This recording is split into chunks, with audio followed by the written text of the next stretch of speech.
Yo, yo, yo. Still willing to get their hands dirty. TD respawning back in, and this is where the farm is looking to begin. But TD's doing a good job. Great damage on the sky. Literally fighting for his life. Chance to stay alive, but Scroll reunites. They're both positioned well together against TD here. I don't see Shark anywhere in sight, so I'm not sure how much TD help he's gonna get. Hey, but if you're gonna try and match up with TD, you gotta step correctly. TD, though, realizing might have taken a little bit too much time there trying to bail out. He'll be eliminated. Shark still lurking overhead, though he has managed to close to space, at least away from where that action was taking place. But the problem is, out of the frying pan, straight into the fire potentially, dealing with the likes of Kanata and Victor V now, who seemingly might have a little bit of an inkling that there is a player nearby, but don't know just how direct that notion is. And in fact, Victor V still watching his back, but they're not going to pursue it right now. Yeah, at least not onto Shark, but right in front of them is Teeny as well, trying to hold down that launch pad. Hopefully the communication comes through, and you see in the minimap right there, above them is Chino and Pablo as well. The zone does cut back from pier to pier. Remember, I mentioned most of the zone over open water, but I don't think it gets that much easier. You see on the north side of that zone, relatively even, flat land, but on the south side, that's when we got those mountain ranges coming into play.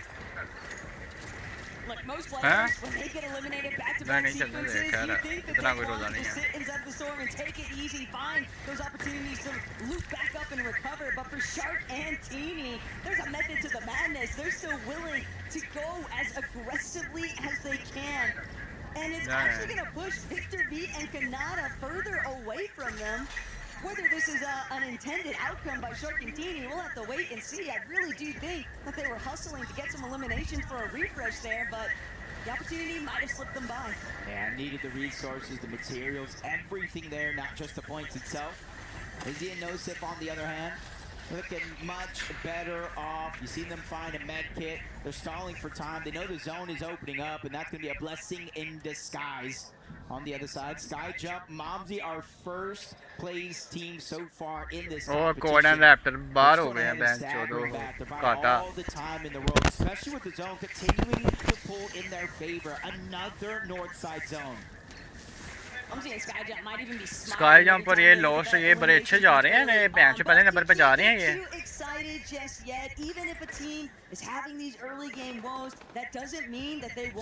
भाई पीटरबोर्ड ने तो खाली ये रखी है लूटआउट उसने हर match में farm पर पिस्टल है मैं था everything working against them in the early phases, and then one good refresh in that mid to end game, and all of a sudden they're right back in the action and potentially even able to take the victory royale. सिर्फ 2 टीमें मरी हैं अभी तक और reboot बंद होने वाला है. I think they realize reboots are about to turn off in about a minute and 10 seconds. We're already in the 6th zone. Even the ones that are outside trying to go AWC में हर दफा ही reload होता है. Damage per second that you spend out there. So timing is definitely of the essence. But a north side zone pull, relatively flat ground outside of the hostile hold, of course. So if we continue kind of moving towards the west, this will be a good game, or at least a good chance for everybody here, no matter what they have in their inventory. It makes sense, though, for these teams to want to play a bit more reserved. No one's really trying to be the first one out in the open because nobody wants to be at the mercy of the lobby focus, and they can just position on these little elevation shifts, the halfway points of the cliff faces, using some of that natural coverage to instead preserve a lot of their build material, but Scroll won't be able to get out of the line of sight. Cammy's going to get the credit for it, but Peterbot and Poyo were definitely looking his way. It's a pretty tough blow for Sky and Scroll to suffer at this stage, but Sky, he's just got to muster up the willpower to stay on his own 2 feet here because Scroll might be back in the action, but that doesn't mean that he's out of the clear just yet. Yeah, just kind of having to drop in from a bunk. Teeny is down as well. No chance for him to reboot back into this game. They have officially turned off. So now all the pressure is going to be on to Shark. He only has 26 builds, 1 medkit, no extra shields, and then 1 shockwave on top of that. Just thinking back yeah, man, Shark. ये 15 सालों का था जब से ये हो गया. नहीं इसने मार दिया. 16 वाले बड़ा अच्छा जा रहे हैं. इंडियन स्पॉन्सर है ना सोल का. Fortunately, he'll still be हो able गया to put up twisted a mind के facade दोनों that बाहर is हो गए strong enough to push back against this lobby. सोल वाले कल Lobby and Candy, दूसरे नंबर though, पे आए हैं actually are standing tall as a duo currently. Just waiting to see where their next play is है gonna be Gore at. Clan Shark Indian का managing to pick up a little loot pile अच्छा along Taini the मर गया way. Shark के That लिए is a बड़ा मुश्किल होएगा saving grace. Yeah, it's keeping him alive. The shields, extra med kits just in case, but the build still lacking. 34 team में जिंदा है Trying to get some points for your effort. 0 elimination so far. Uncharacteristic like from a team just like that. Very, very similar here. Poyo with that one elimination. Gotta imagine it was on Stroll or Sky before Kills the निकालनी reboots पड़ेंगे इनको even turned off, so they're back into the game. No worries ये game भी there. जीत जाए ना फिर easy हो जाएगा इनके लिए थोड़ा सा Any player on these rotations that are making ये गेम भी mistakes that जीतनी they चाहिए इनको capitalize on. All I know is that anytime you salwar see टोर भी अभी Peterbot तक जिंदा है and Polio light up with even one victory royale, that seems to big be mega the mega catalyst बुला every वीको भी single जिंदा है time ये बिग for मेगा that बुला वीको duo. लास्ट टाइम जीते थे ना And a lot of this too, when it comes down to a नहीं live नहीं finals, Jacob, you're really pro just am trying league to जिसमें पीटरबॉट simulate second नहीं आया था that environment. How many times have we seen Peterbot's friends and family encouraging him ये number 1 पे आ रहे हैं himself, लोस्ट वाले even constantly इनको मरना wanting to चाहिए remind Pete, you just need to play like you're at home. You don't have anything to prove. You're already the greatest Fortnite player of all time. So you just need to fly out there. And it's those kinds of encouraging moments that I think can really make the difference for these teams. 2 solos running around this lobby inside of the top 18. This is one of them. And you can see so many players cutting off the path. Peterbot and Poyo get ready for their next rotation. They don't want to be too quick to the punch, make a mistake that they will regret throughout the course of this game. A shark looks towards his left. Weak ball. Vico Malabuka not really ready to take that action just yet. Sky and Scroll as well, looking for any opportunity. Zone is pushing players further towards the north, but it's not up the mountain just yet. The minigame battle for height is about to kick off here, though, knowing that Shark and Teeny are just not going to really be too big of a participant because Shark by his lonesome challenging Swizzy and Pixie is going to be a problem here, but Monzy and Skyjump, an issue entirely of themselves in the low ground. Pete and Poyo, all these differing layers, Jacob, just starting to get very messy. Yeah, especially if you don't really have a sense of what's going down on each one of those layers. The Shark finally runs out of his material. Zone actually opens up in his favor. A blessing in disguise for Shark as he goes right back to the cone. It is going to be wood. क्या करोगे तुम Shark has up his sleeve. And everybody is just scrambling over each other, though. That's where the opportunity to strike could really present itself here. Shark even feeling like he might be able to play through a little bit of healing methods here, but Pete, Poyo, they've decided to make their way up. It's all about whether or not Peterbot can actually take down Pixie instead. They'll opt to just prioritize high ground control, but they know it's only a matter of seconds before Swizzy and Pixie potentially look to chop him out.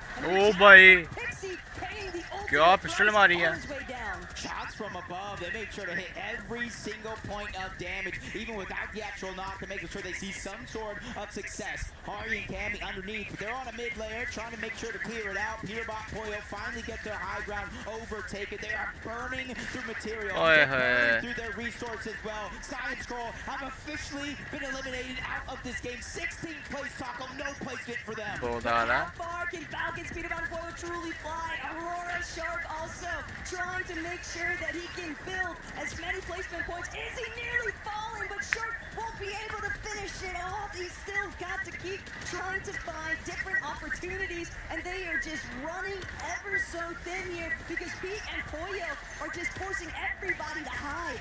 And while they're taking names and crossing them off the list, Izzy and No-Sip are going to get that elimination onto Shark, but it's not without sacrifice. Izzy has gone down. A few solos left in this game, and No-Sip is feeling the pressure of being one of those few. But luckily for him, he spots a bit of loot outside of the zone, sacrificing a little bit more HP to make sure he grabs it for himself. But Peterbot and Poyo are safe just Peterbot now, still battling out for the high ground, but he doesn't have material. He has to concede. And the drop down, he might be able to snag an elimination on his exit, but Vico Malabuka, that's exactly who he might have to fare with next. They've actually done a great job at holding on to that low side control. Granted, they fully understand they're going to need to start making their way up. They're going to need to start finding more eliminations, but Faded and Khan cutting Pete short in his tracks. Oh my, Monty! Fourth elimination, and when he needs it most, getting the siphon, getting the shield, able to use the medkit to buy him that much more time, but Yassine is up above. Malabuka, Vico, they did not get the memo, and they send them right back to where they came.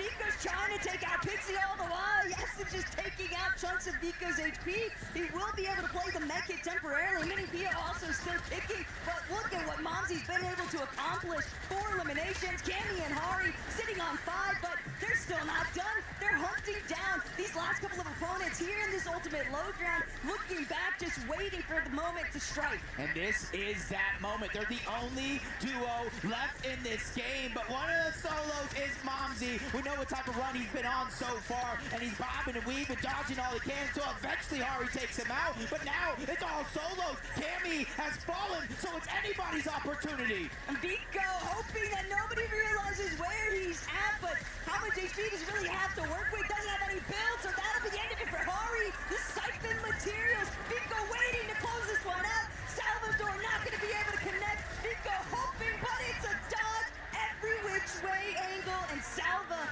winning it outright for the Middle East. They finally pick it back up.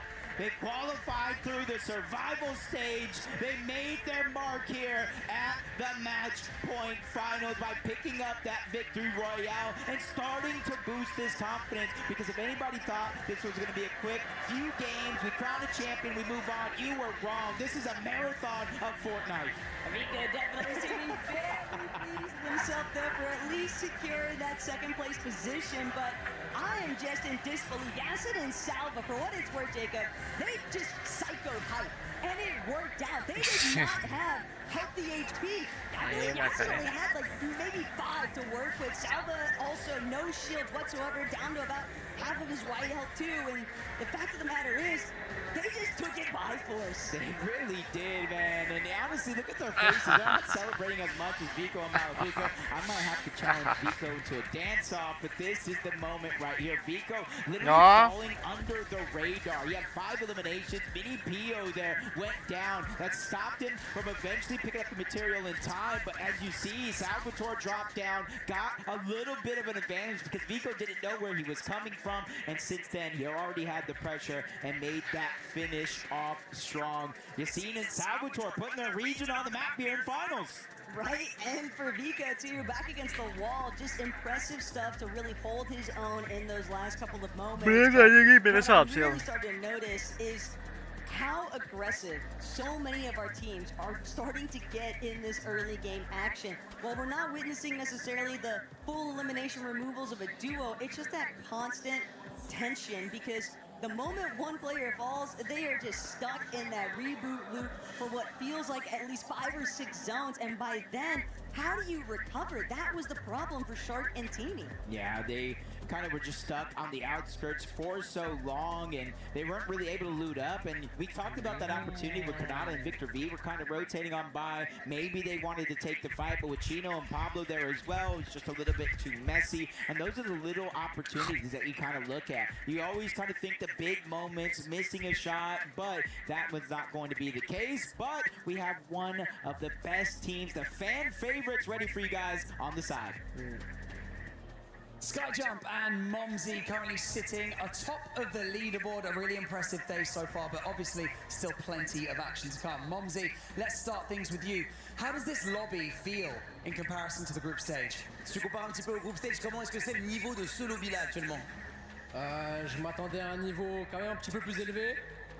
I was waiting for a little bit better than this. Finalement, pour le moment, ça se passe bien. On espère continuer sur cette lancée et au final soulever le trophée. Hein. Yeah, so for now we are doing good, and it's kind of more easy than what we thought. So we hope we're gonna do the same, and we got at the end just leave the trophy. It's been a really impressive performance so far. Has there been any strategy changes for you guys coming into today, or are you guys just feeling yourselves at this point? Est-ce que vous avez changé un peu les strats par rapport au jour d'avant, ou est-ce que vous êtes resté sur le même style de jeu que vous avez proposé au group stage?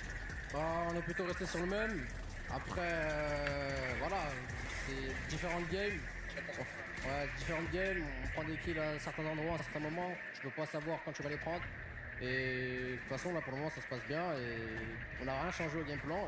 On suit juste comment So our strategy is kind of the same, but of course every game is different. So we never know where we're gonna get kills or what will be the rotation, of course. So we just adapt each games, but the game plan is still the same. Like play the best as we can and follow what we used to do. Well, let's talk about the format then a little bit coming into today, because in the next few games we're going to quickly be approaching match point format. Does that feel like today could bring it to be a little bit easier, or is it going to make things a little bit harder later in the day? Alors là aujourd'hui on a je vais te poser la question à toi du coup BG, on a un espèce de format un peu particulier avec le match point, quand on a quand même 350 on peut avoir une victoire. Est-ce que pour toi du coup c'est plus facile de gagner par rapport au jour d'avant, ou au contraire ça peut être vraiment un format qui vous met à l'aise ou pas à l'aise? Comment tu le vis ce format? Bah ouais, moi je trouve que le format il est excellent, jouer comme ça. Ça change rien au niveau des top 1, c'est toujours aussi difficile ou facile entre guillemets avant d'avoir le match point, mais une fois que ça arrivera vers game 7 et 8, ça sera beaucoup plus compliqué je pense. I really like this format. I think for now it's not changing a lot because no one is in match point, but of course it's still really hard to have a victory royale, and maybe when someone will have match points, the game will change a little bit. Yeah, that's what we're all thinking backstage. Well, with bated breath. But you know what? Finally, we've got the French fans here. They're having a great time. Is there anything that you would like to say to them? Because every time we say your guys' names, the crowd goes crazy. À chaque fois qu'on dit vos noms, les gens ils deviennent complètement fous. Tu voulais leur dire un petit truc peut-être aux fans français qui vous écoutent? Les gars, j'entends plus Falcon que nous, je trouve que c'est इसको खाना डाल दे देख कैसे बैठी मसूमों की तरह थोड़ा सा डाल दे तो ये वैसे ही तंग कर रही है ना वो देख So you guys have to make some noise for us. So please, mesdames et messieurs, faites du bruit pour votre duo français. आ गई है थोड़ा सा डाल के वापस डाल के दोबारा डाल दे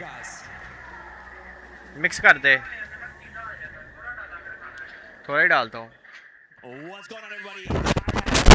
And Savage here. Ready. Guys, what an incredible moment. It's so hype. I thought finals was going to be hype, but this is on another level. This is not hype. I don't know what you're saying, but NA, it looks like an EU leaderboard. What am I looking at? And you want to know why? This is not playing. And there's a reason it's looking like this. I can't lie, man. EU's looking real good. How are you feeling about that? Well, I'm feeling great. You know, I think we would do even better if I'm playing, but you know, it's a pleasure to watch EU just absolutely crush NA. Like Click said, I mean, it looks like it's an EU FNCS to be honest. So yeah, I mean, I think Brazil and OC also might be outplacing every NA team. So no, it's amazing to watch here in Paris. Yeah. They gotta give us time, right? NA's cooking. We're slow to start, but we'll be strong to finish. Obviously, you guys are doing a fun watch party clicks. You know, I think Faxity's out there as well. He's probably watching you, watch him, watch you. What would you say to Faxity? Yeah, I know he's watching right now, but kind of what Frantic said, it's like he's never been on a broadcast, and the fact that Frantic's on a broadcast for Faxity, it's just like, what are you doing, dude? You know what I'm saying? He's just loser activities, man. Harsh words, Fax. I still love you no matter what. Sad, how are you feeling, obviously, about all of the regions? You kind of touched on it a little bit. Is there any duos or anything, like any teams, players that are standing out to you? Yeah, I mean, Shark and Teeny they're just going crazy. And also, Izzy and Nosif and Scuddy and Mumsy, the only two French teams, are actually going crazy on EU FNCSs. I feel like they haven't been doing too good, but you know, they're on their home field. So la la la. Proud of them. It's gotta be like the land buff and home turf buff, right? Like, it looks so good. Okay, so look, Clicks, NA, we need this. We need this bad. I can hear Levin in the back of my mind. Just a devil on my shoulder. He's waiting. He's like, nah, it's not gonna happen. Who do you think, if NA has to win, could win? Who do we need? Is it Cold and Rapid? Is it Josh and Yamza? Like, who can stand for us right now? If it's not you. If it's not me, we're gonna need my duo and Cold and Rapid to bring it home. And I think they could. I think they could. They're in a nice area. We're gonna need a couple more good games to get there, but I'll be happy if NA wins this time. But the problem is, Cold and Rapid, they're gonna hit 350. But can they win a game though? You're gonna be biased. Sav, you think they can hit match point? Yeah, I think they need to pray that the teams that hit it before them, because I think it's, you know, you see it looks like they're not gonna hit it first. So I think they gotta pray Shark and Teeny don't put on a crazy show. What do you mean bias? I hear you, bro. Oh my gosh. Okay, finally, obviously, you guys got chat going. You got fans here. You got fans back home. What would you say to them? You got to give them their moment. Give the fans at home their moment. I mean, shout out to EWC for hosting this whole event and putting us all together to be able to just watch and celebrate. And either way, whoever, if NA wins, if French wins, or America, it's a good tournament, and we're here to have a good time. Sav. exactly what he said. Thank you to EWC. You know, this is my first time having a booth, so you know, hopefully we'll be on the stage next time. But yeah, it's you know, it's second best option. I love it, guys. Thank you so much. We'll toss it back to you guys for more EWC.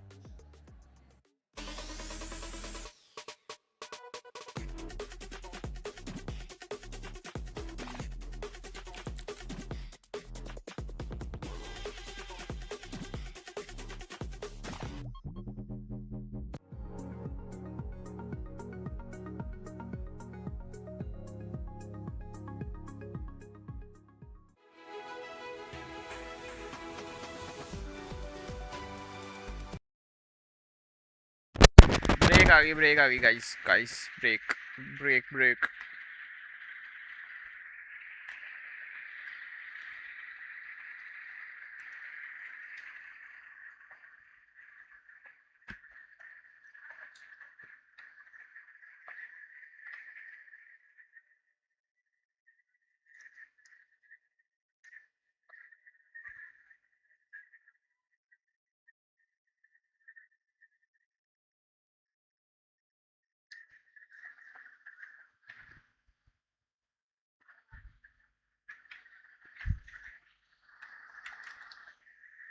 La la la la la la la la la la la la la. Oh, ये सुनते हैं It's going all right so far. Like we've had our one win, but other than that, like the game's been pretty mid.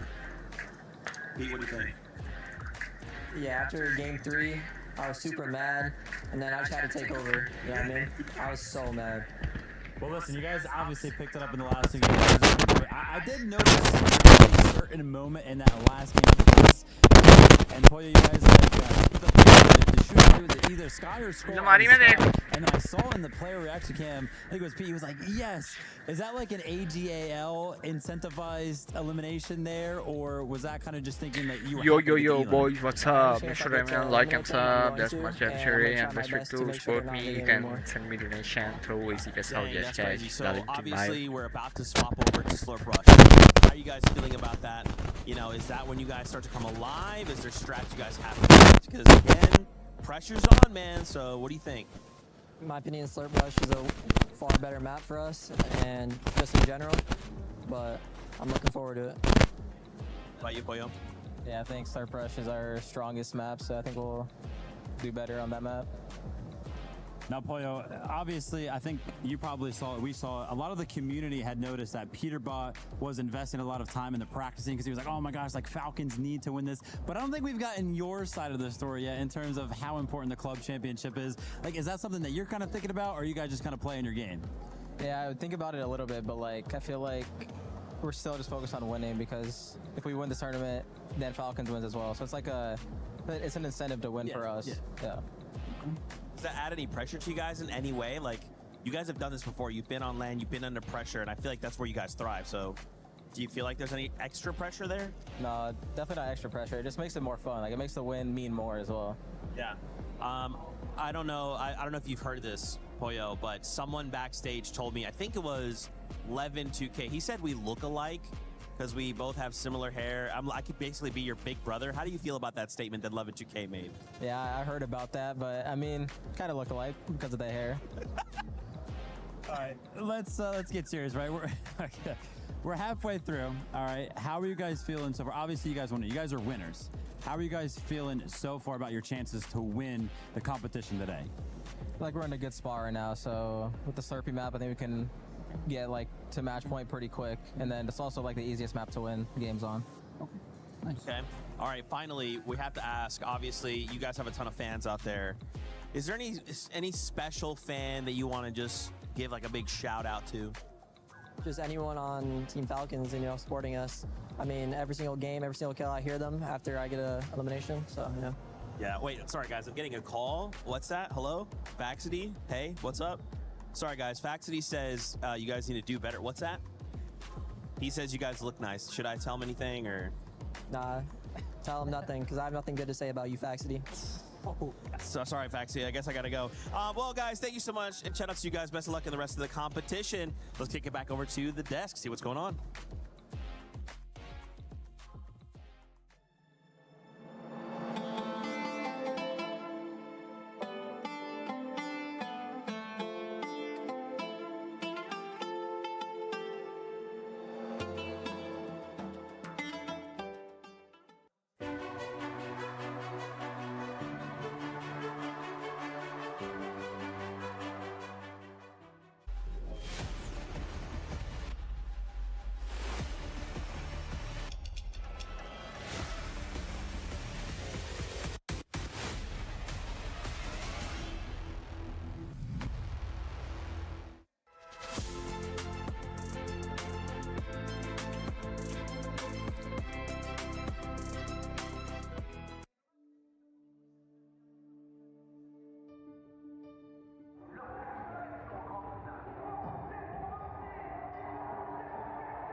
I am here to support Sky and Scroll.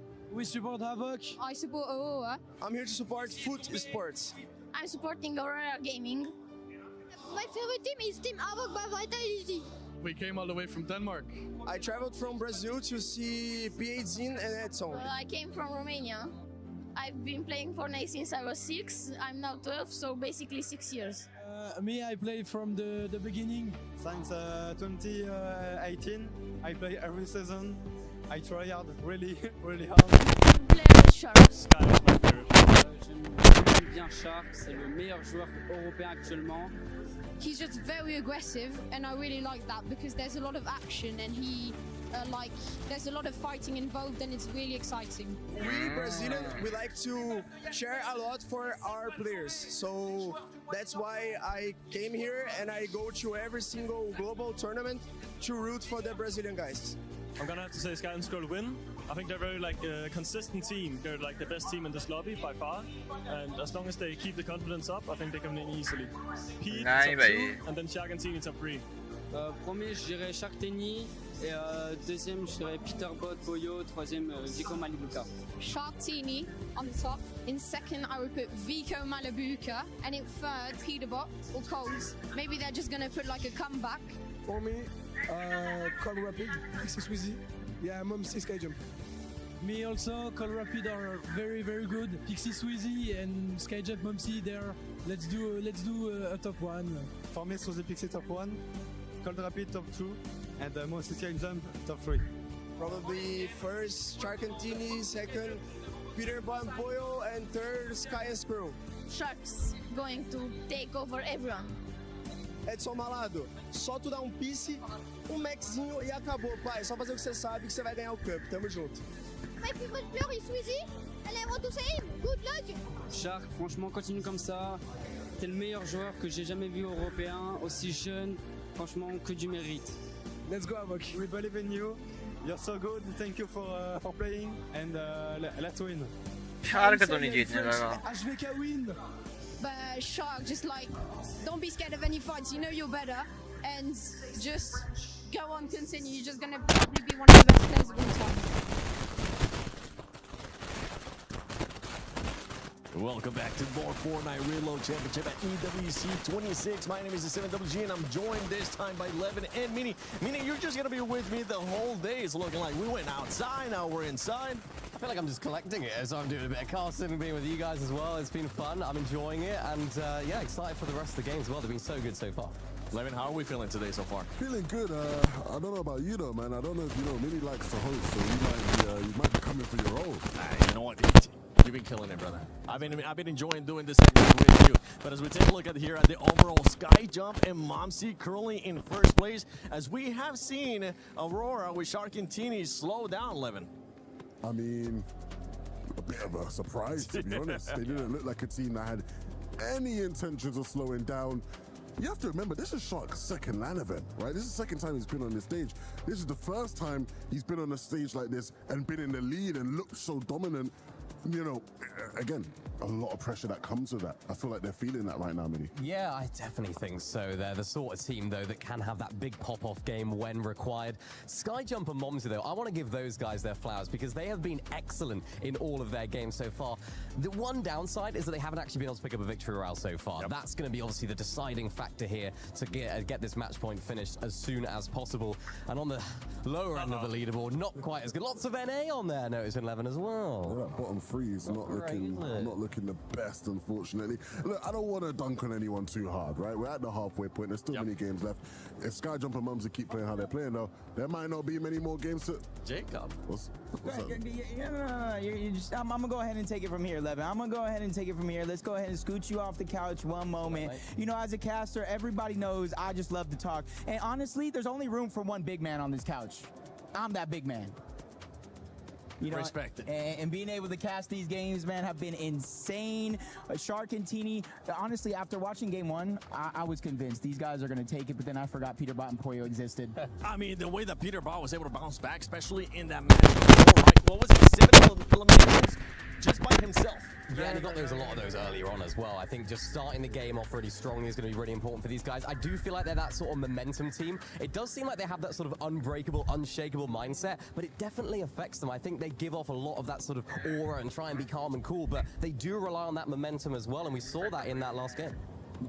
Mom कह रही है shark जीतेगा. I mean, I was casting, but I initially came in because Vivid made a comment yesterday, and he said, who's going to scooch me over, right? And then he looked to Levin, and they laughed what I felt like was in my face. And that's something I remember forever. All love to Levin, all love to Vivid, but I know how to make sure to get my get back. Levin, I love you, brother. I got to go ahead and give you your seat back, my man. I just had to do it one time. The size difference. The size difference was insane on that shot. Well, thank you, Jacob. Hopefully you have fun casting. Welcome back, Levin. You know what, yesterday I was actually quite upset with Glitter when she like sort of pushed me to the side. But at least she like let me stay on the couch. True, like, Jacob's just like, yeah man, just actually just get off the couch. जैसे पहले Fortnite की live नहीं करता था, daily live खेलता. I mean, you don't want to mess around with him. Literally just came, set on him, he would have disappeared. It would have happened with me too. I didn't even see him come in.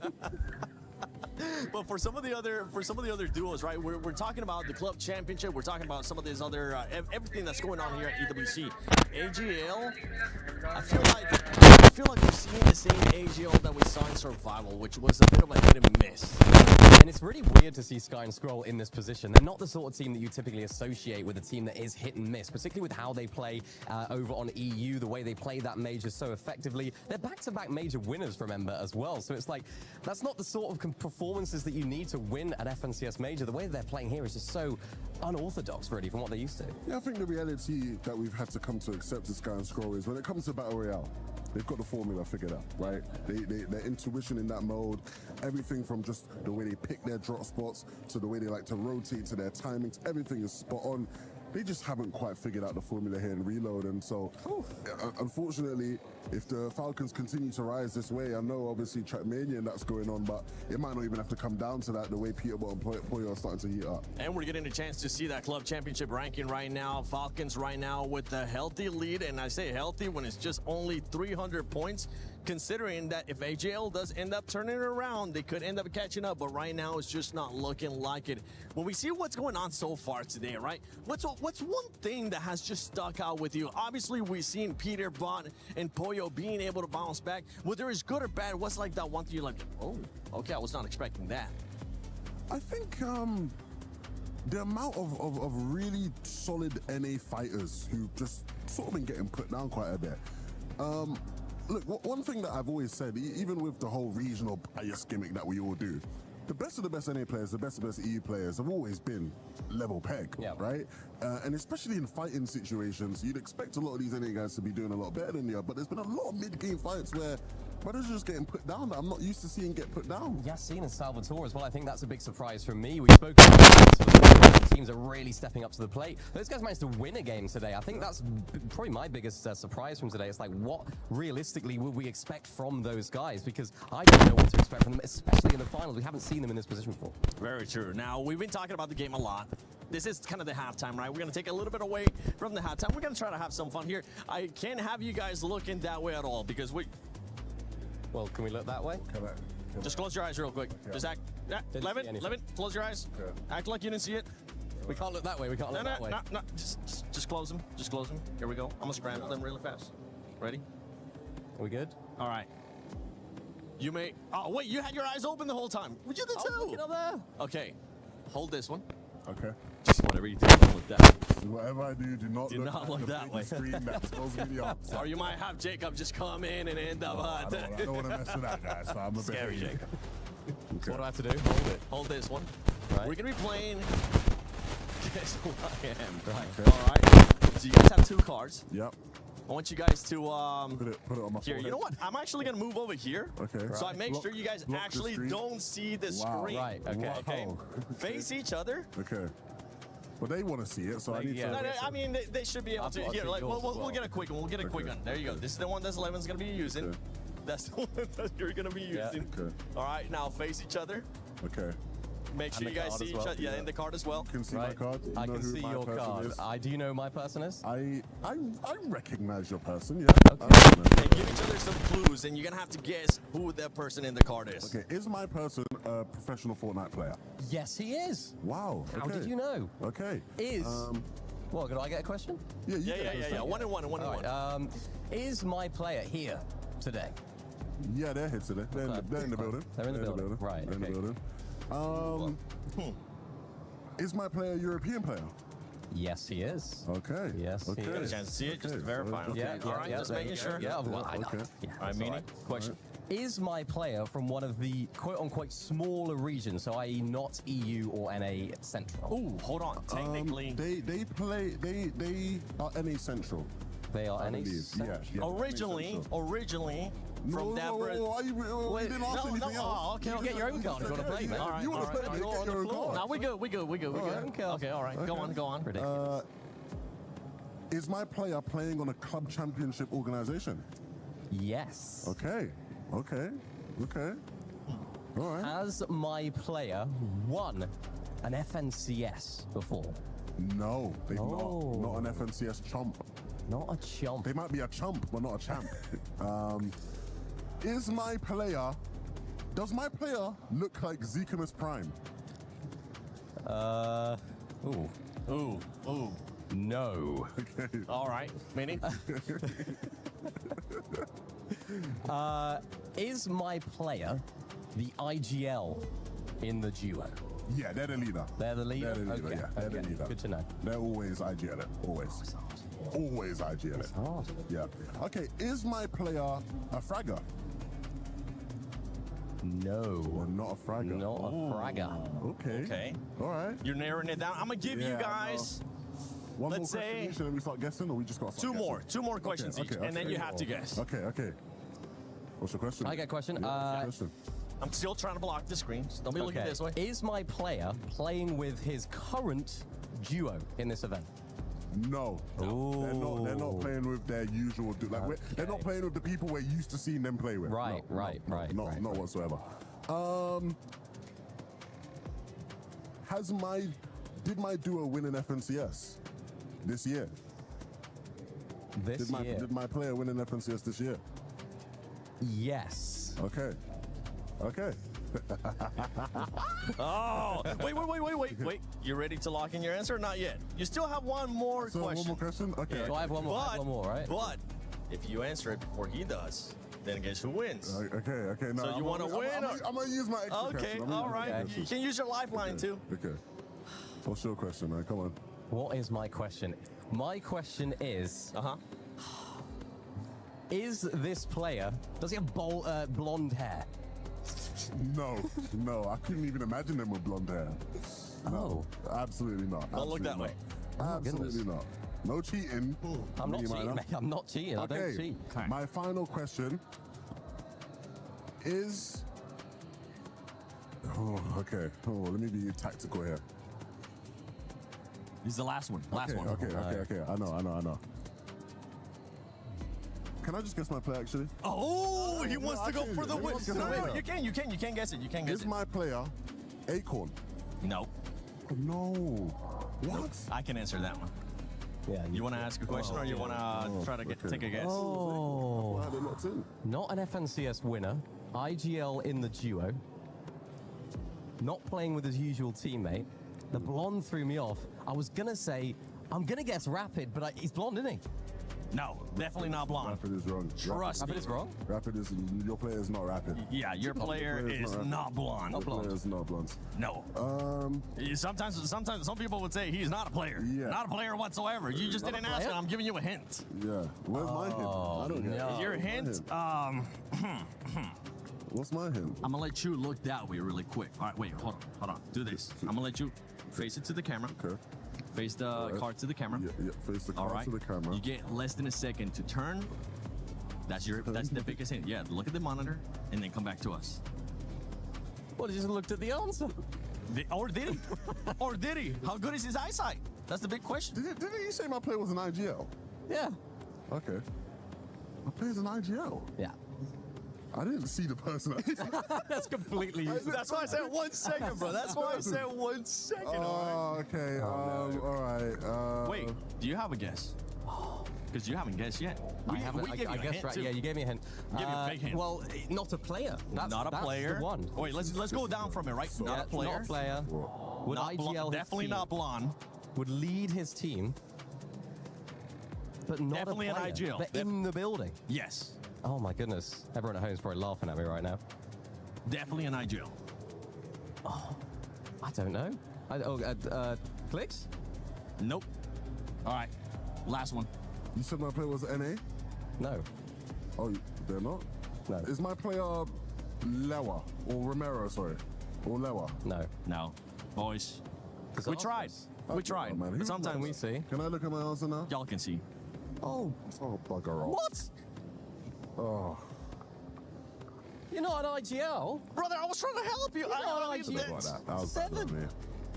That was bad by me. Mate. I'm actually really disappointed. I thought I should have won that. I thought you would have done I've been trying to give you more hints. 11, you know what? I did only, I think the hint I gave you, I should have gave you at least 2 seconds, because that was a quick turn. That was a quick turn. It's a small screen. You can keep that one if you want me to give you a signature for it. I got you too. You never asked if it was a player. You just assumed it was a player. Yeah, true. That's you never so true. asked. Did I say is he playing or did I say is he in the building? You said, No, you are they in just the went building straight today? player. Oh my You said, goodness. are they here today? Like, yeah, they're in our presence, but not Well, on stage. boys, it's time. It's time for us to stop guessing, and it's time for this teams to start clutching up, because we're about to go to the stage. Taco, I think Mini was set up there just a little bit. In a tie, I have to give that one to Mini, but he was asking all the wrong questions. Izzy and IGL is crazy work. You know what, though? Seven has been a fearless leader for all of us at some point throughout this weekend, but we'll have to wait and see what kind of Fortnite abilities he'll be able to sort of lead the charge with. But we're back, Jacob. Game number 6, and every single one of these players had a chance to review, calm the nerves, whatever there might have been left over from the starting point, and just get everything going if they haven't already. And Malabuka got one piece out of Khan. Not healthy enough to try and deal with Chino, though. Chino might have to go for the reload, but Malabuka's gonna side leap too far. Chino able to get away with that one, but man, not what you would expect to see. Not something you see every day either. Knew he was getting rushed, trying to make something happen, but splat, straight down and right back to the reboot.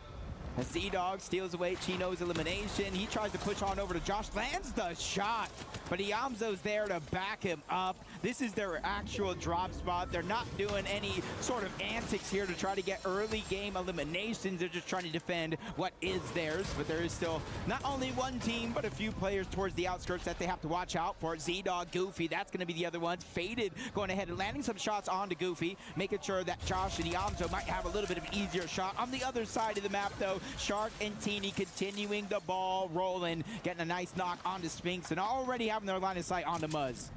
Poor Muzz, he'll be forced to sit and wait.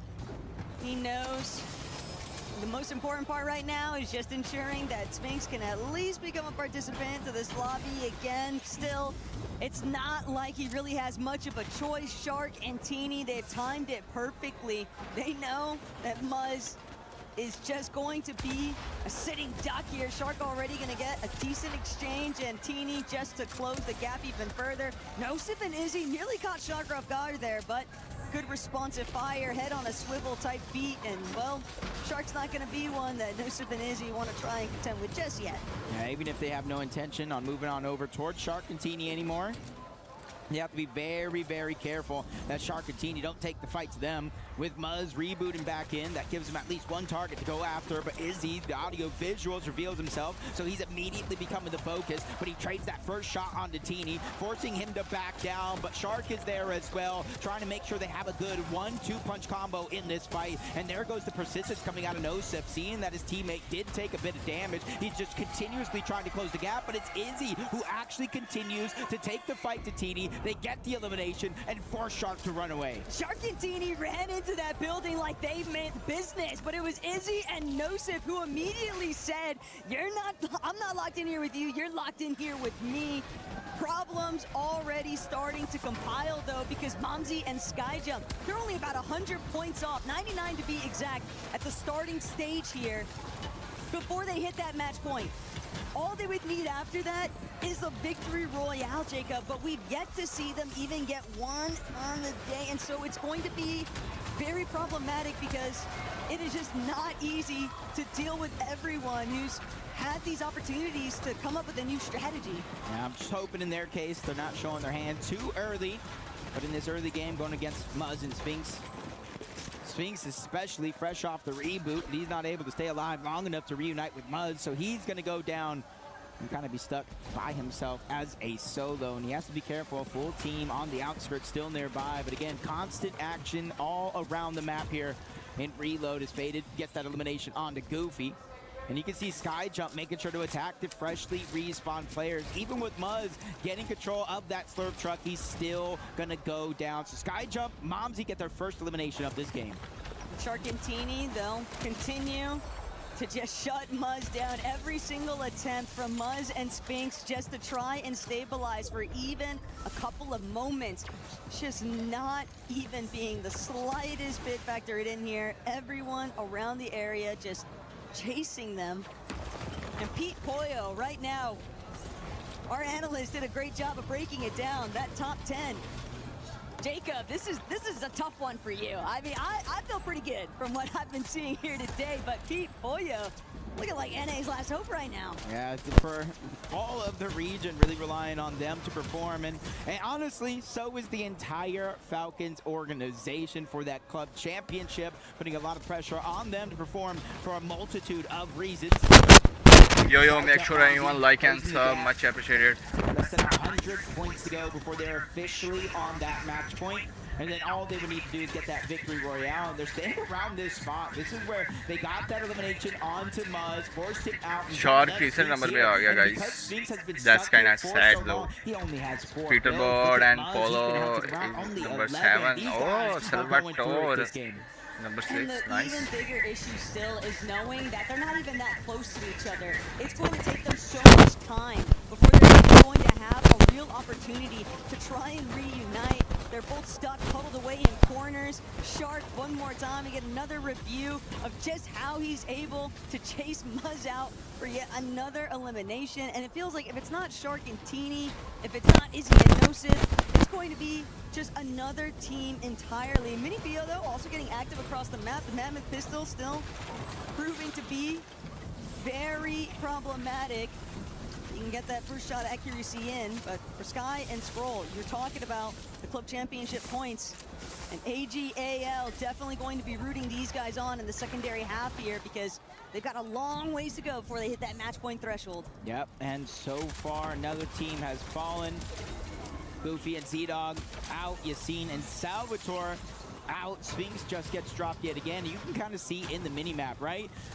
Shark and Teeny are one of the only teams over here other than Muzz and Sphinx. And because they're still in the zone, Muzz is going to continuously respawn right above Sphinx. Or I should say Sphinx is going to respawn above Muzz over and over and over. And because they're inside of the zone, there's almost nowhere for Sphinx to land. So he's definitely going to have a tough one this game. Going to need to really figure out how they're going to get back. Muzz might have to start thinking about how he's going to play the rest of this one as a solo. That last glide over shot, though, Teeny and Shark, they've diverted their attention towards Cammy and Hari, who are actually a leaderboard threat currently. Shark, Teeny, they'll have none of it. At least getting one half of the duo.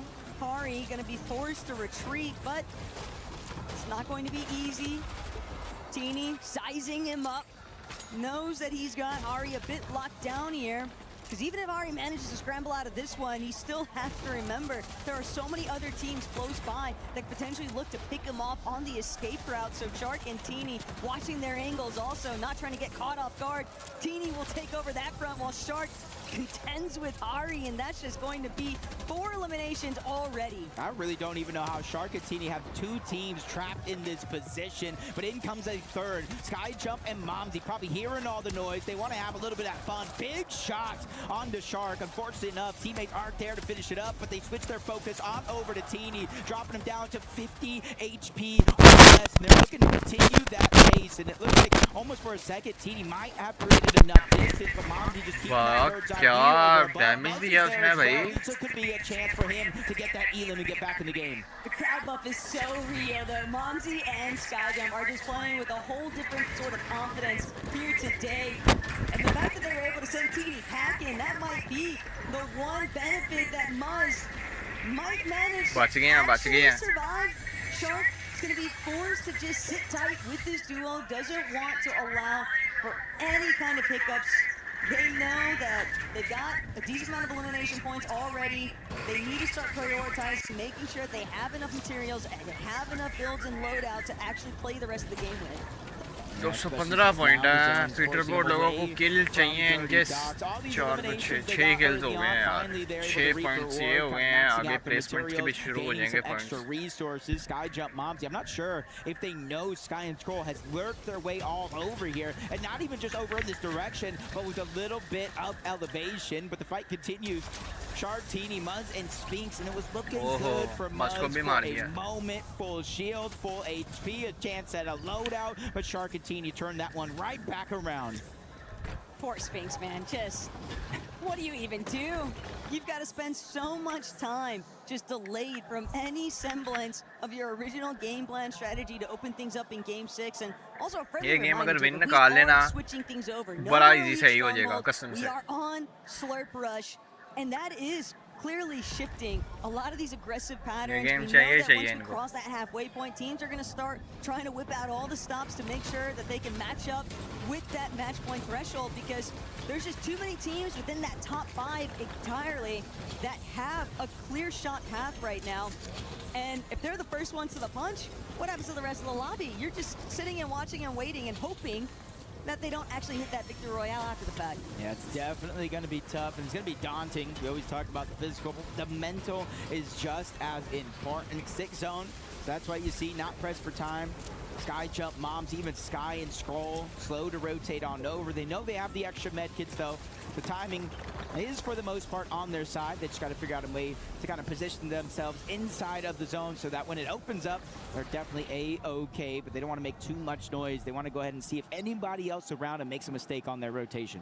A little bit of chaos between Pete, Poyo, Darm, Deemish. Darm, Deemish made sure though to distance themselves. Not really all too interested in a full commit here just yet, but Pete and Poyo, this is definitely their backyard over at Slurpy Swamp. Hari and Cammy kind of lingering the outskirts of it. Shark, Teeny also going to start making their way towards that more central position. There's just so many slurp barrels, so many different ways for teams to essentially heal up as they cross over. Reboot भी बंद हो रहा है. मौत का खेल शुरू होने वाला है. Watch your back. Nothing's ever for free, nothing's ever safe. But Jacob, the question I want to pose to you is, what's been the biggest problem for so many of NA's heavy hitters here today? I just think it's just so much chaos. It's not necessarily what they would use to in an NA lobby, and then obviously EU, the players on average are just much better at fighting and being able to hold their own other than the competition. But you see the club championship leaderboard. Team Falcons on top, 4,600 points. AGAL in second, 4,300 points. It's only a 300-point difference, Taco, and that puts the importance on the performance of Peterbot and Poyo and Sky and Scroll in this competition. And we know that there is millions of dollars on the line between that club championship series. We know that there's $1 million on the line just for this finals performance, but also have to remember there are other orgs participating in this club championship too at UWC weekend, and being down to the wire here, week number 7, there is opportunity for teams inside of that top 10 to overtake each other depending on how everything actually shakes up here. like Esports even, looking at Cammy and Hari and how they've actually been able to perform on the day. And these guys are sneaky. They are sly about it because they're not necessarily going to hog the spotlight by any means with their gameplay, but they are consistent, if anything. Yeah, they're a team that you don't necessarily expect to see at the top of the leaderboard, but come game time, they usually always are. Shark and Teeny, though, using the water to try to gain as many shields as possible. They just got to make sure to stick deep in those waters. Teeny already full health, so it's really going to be up to Shark. The audio visuals is definitely going to let them know, but you can see he's just trying to spread out the loot, making sure Teeny has enough. He is going to be the guy leading the charge, tarping and building the path for them a good portion of the time. Putting builds between each other, and Sky, Scroll, they're going to need a refresh, and they're going to need it ASAP. They do not have a whole lot left to work with, and with the whole lobby kind of looking their way, it's only a matter of time before they get fully pinpointed and collapsed on. And when the entire lobby is looking at you with these combat rifles and whatnot, and SMGs, Jacob, it is just so difficult to actually hold your walls. You just lose all of your material counts, especially the hard mats, in seconds. Launch pad मारने लगे हैं यार. Shark and Teeny play for the high ground, dodging this portion of the game. और ये सही है. End game पे पता क्या करते हैं ये रीलोड की? फिज मार के ना वो लॉन्चर नहीं है बड़े वाला, वो लॉन्चर मारते हैं और वो जब तक वहाँ में रहते हैं एक दो टीमें मर जाती हैं. Sky and Scroll मार गए. गलत मरे हैं ये. इनको मरना चाहिए शार्क लोगों को. There's no such thing as fashionably late when it comes to these end game moments. Hari and Cammy, though, not really getting much, if any time, to try and pause it. बहुत आला नहीं, पीटरबॉट को किल नहीं मिला. Able to pick off Cammy clean outright. Josh and Yamzo really sending it on this last ditch effort here in game 6. They're really trying to make up for some lost time. All right, we know they can frag out with the best of them. They can dominate the low ground. They just got बहुत आला पीटरबॉट. are now starting to elevate themselves on the high ground. Clicks नहीं है, clicks और ओह बैम तो क्या Diggle मारी है भाई. ये गेम जीतनी चाहिए इनको. And the knock is going to come through. The elimination is what they're looking for. And Peterbot knows now he's safe to actually take over that next. भाई क्या बात है, क्या बीम दे रहा है. सारी वहाँ में लो कर रहा है पीटरबॉट. और बहुत आला किल मिल गया एक. आई क्या अच्छी बात है. इस टीम को मरना चाहिए ताकि बाकी टीम ऊपर आए. Praying that this Beckett is going to buy him enough time. He has managed to just बहुत अच्छा, बहुत अच्छी हाइट है इनके पास, पीटरबॉट के पास. Still, it's nowhere near enough. They're going to need so much more to keep a good hold on this lead. Yeah, the win definitely is not going to be enough. Oh, क्या pistol मारी है पीटरबॉट ने. And now they turn their attention. Teeny did get revived back on up. Well played by Shark to make sure his duo is by his side every step of the way. And even when they separated there again, he finds his way back. Yeah. There's so much pressure. Tenny गया. Shark को भी मरना चाहिए. Shark's going to be by himself. No materials and a dream right now that he hopes to become a reality. मरेगा. Shark भी मरेगा. आहो material नहीं है. Yeah, बस. Shark took that opportunity though, knew that there wasn't a weapon drawn, so at least be able to escape. बहुत आला, वो भी मर गए. पोलो ने मारा है. They can't afford to try and challenge Pete and Pollo on the high ground. Pete and Pollo are just causing so much pressure, so much suppressive. और शार्क भी गई. Let's go यार, let's go. पहले दो टीमें मर गई हैं.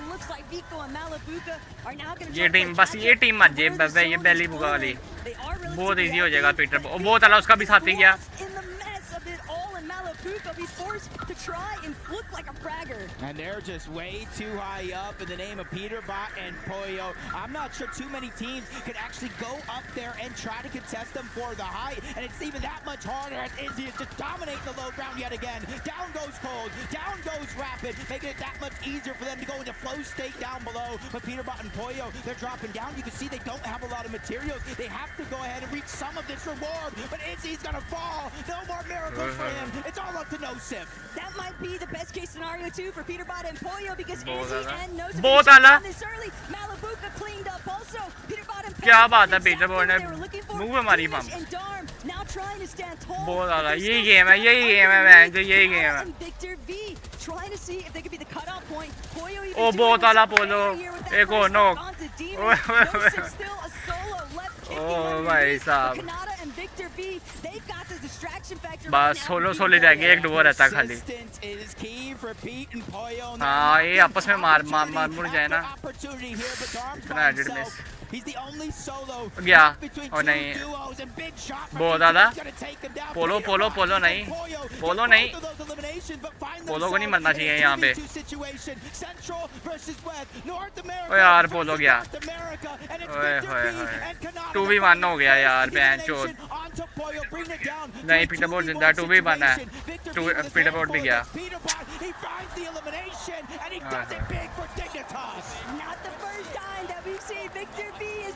पोलो गलत मरा, नीचे जा गया। The $1 million question before Game 6 even started off is, where's NA been so far today? And I think we just got our answer, Jacob. They have started to finally come online here in Game 6. I like the way you said that. Major tournament after major tournament. It's that kid right there, Victor V, that takes out Victor V पर खैर अगर इन्होंने victory ली भी है ना तो इतने points नहीं ले पाएंगे। North American West region. He go ahead and teams with Canada coming from Central, and he took it upon himself to go ahead and switch regions. He said, hey, if I want to take myself to the next level, I have to play with and against some of the best players in the world. Gotta be appreciative though of Victor V and Canada just pulling themselves one step closer to trying to stay in challenging range of that match point threshold. With so many other duos already that much further ahead of them, they know just how crucial every single one of these secondary half matches have actually become. Yeah, and you kind of look at some of the teams that fell throughout the course of that one. We had Skyjump Momsy go down. We had Hardy Cammy go down. Peterbot and Poyo didn't get their win. So you got to look at that leaderboard, and still no one is on match point. So it's still anyone's game. Hopefully everybody at home is ready for the long haul. Can't help but think what things might have looked like though if Malibuca and Bika have been able to actually see things through as a duo. But that's part of the chaos that starts to break out, especially when you have a team that's able to so strongly hold onto hype for as long as Pete and Poyo did. It really left no other options but for the teams underneath them to keep trying to siphon off as many refreshes as they could string together, because you're not going to make your way back up top anytime soon. Not with Pete and Poyo looking you down. Yeah, just kind of look at their faces. They win, they celebrate and realize, hey, it's time to get right back to work. Job's not done just yet. And now kind of look locked, loaded, ready to go. Almost like that didn't happen. सारे wireless mouse पे खेलते हैं यार. For them, not only winning the game, like I said, taking out the players that they did throughout the course of that one. Just going ahead and turning that momentum around. We just got to see them continue it here. We're not going to be switching maps, so we will stay on the slurp rush, but I do think with players realizing they're running out of time, things might continue to switch up. Just don't hold your breath. I think you gotta also love the fact he's probably given Pop so many heart attacks this weekend, but hey, that's part of the fun of Fortnite competitive after all. But listen guys, Game 6 just concluded. We'll have Game 7 coming up shortly, but for right now, we'll be right back.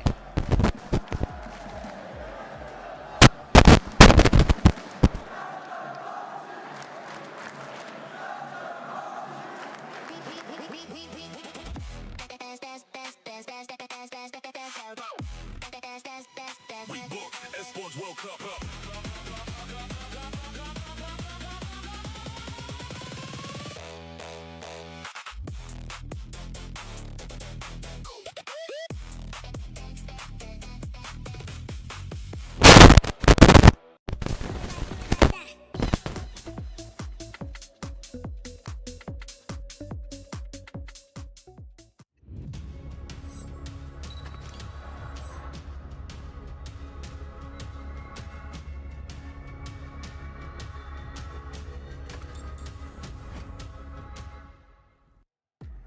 Canada upsetting Falcons there at the end. And one thing we've been seeing, Kelly, so far today, we've been having a lot of challenges with the high ground. This one, for Falcons, they weren't really challenged that much. You kind of secured them that second place. And honestly, it's what we've seen Peterbot and Poyo do time and time again, whether it's the Reload Elite Series or if it's the Major 2 Finals. They love to take high ground just a little bit early. And even when they were still low HP, they built up that tower, waited for zone to pull in their favor, and they were able to claim high ground for pretty much the entirety of that endgame. But Kanata and Victor V are the real victors of this game. Of course, you know, the representations of NA West is something that I'm excited to see, although you got to put an asterisk next to that name because I'm pretty certain they're representing just all of NA right now. But Vivid, great game for the first game of Slurp Rush. Listen, during that long break, of course, you know, we were halfway through the competition, or at least, you know, quote unquote, halfway through the competition. Who knows how many games we're gonna play today. During that little bit of a break, I got the chance to talk to two teams. One of them was Peterbot and Polyo. The other one was Kanata and Victor V.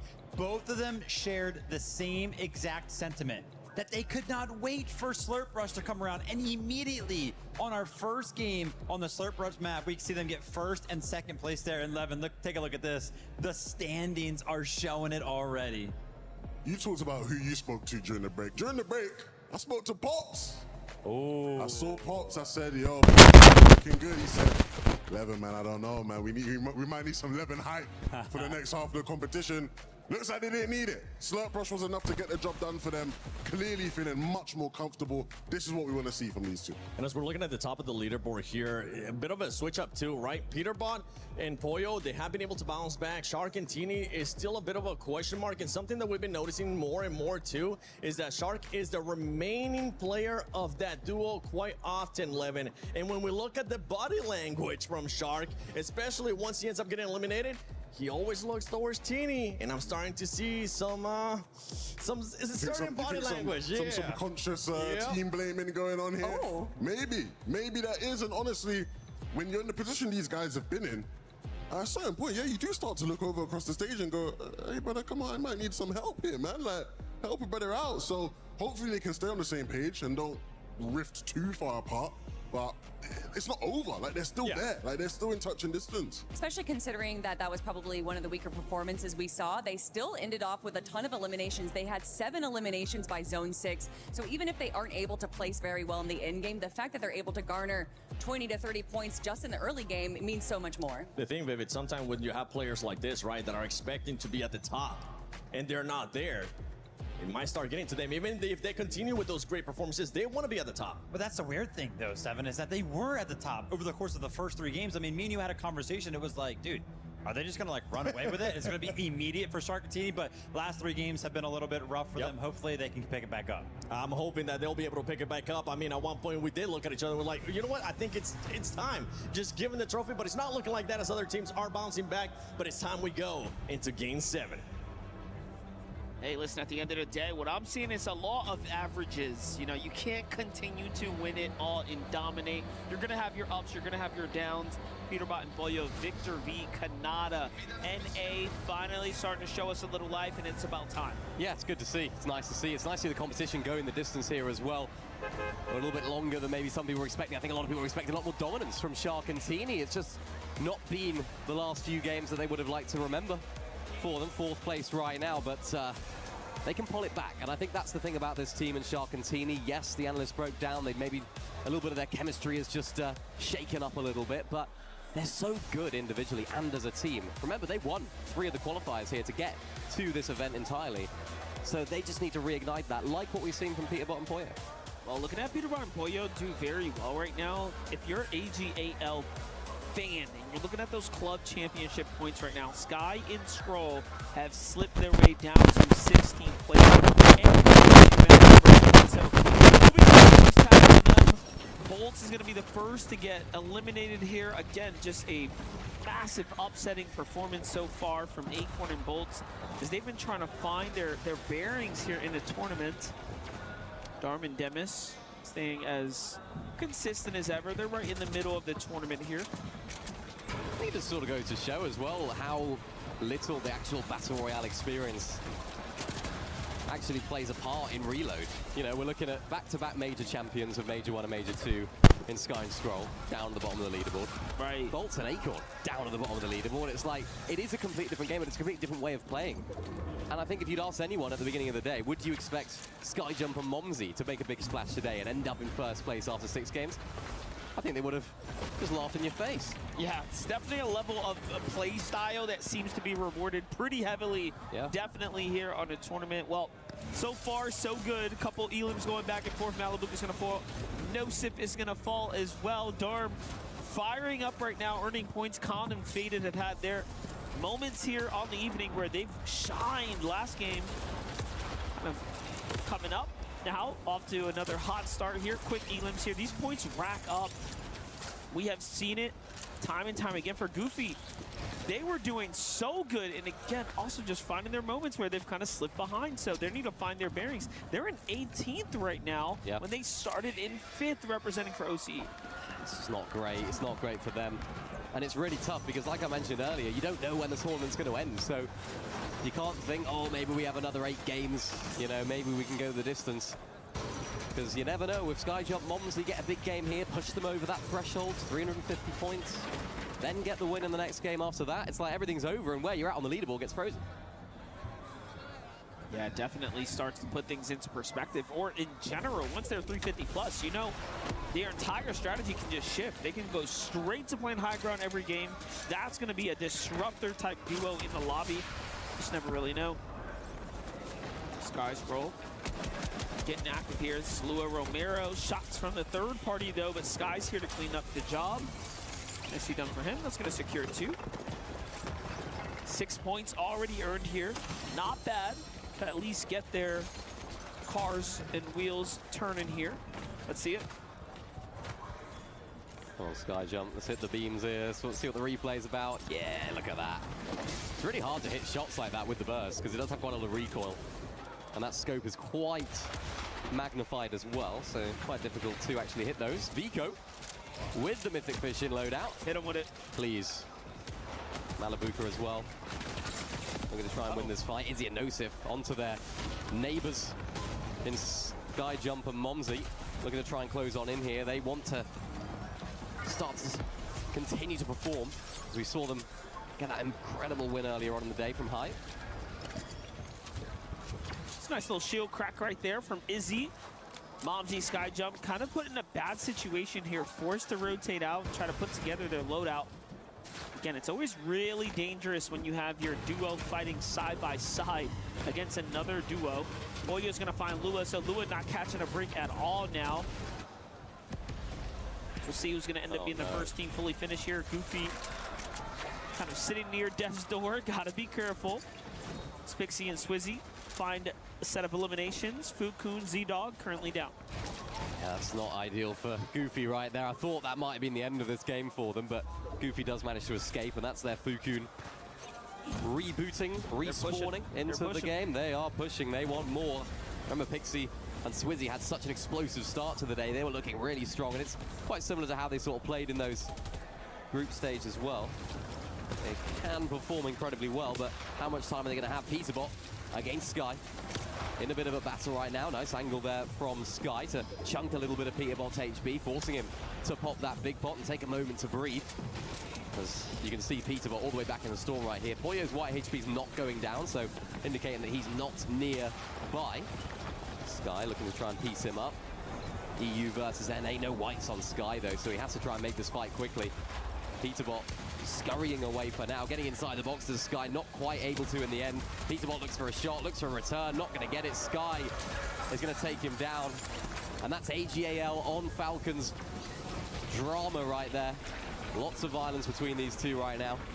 Is that going to play into the hands of Sky and Scroll for the rest of the game? Champion v champion. Big fights going down right now. You saw for a moment there on the picture-in-picture, you had Peterbot just baffled as to how he missed that shot. He picks his hands in the air, takes him off the keyboard, like, come on. Really feeling the effort there. Well, this is actually really bad. So Scroll, wherever he was hiding, he's found it out because he's down right now. So Sky, it's actually crazy that he won that fight because it could have gone really bad for them at that point. If Sky lost that one, they could have been out of this game already. So that was well played from Sky. Needed to as well, of course, lack of whites. But we get to see where the Storm and the zone ends up closing in. Z-Dog and Goofy against VK right now. Getting in close by, but not actually getting too involved as Momsy and Skyjump are in the vicinity as well, looking to try and take control of this supply drop. Hopefully give their loot a little bit of a boost as well. And I've been really impressed with these guys so far today. Of course, they haven't actually managed to pick up a win, which of course you need to do to end the competition. But yeah, I mean, Wins don't matter yet. Wins don't matter yet. Yeah, not yet. Get your points, play consistent, get us the win, and you'll send us all home very, very early. So hopefully it's not going to be too early. And hopefully they're not the only one in the race when that happens, because right now they have a significant lead.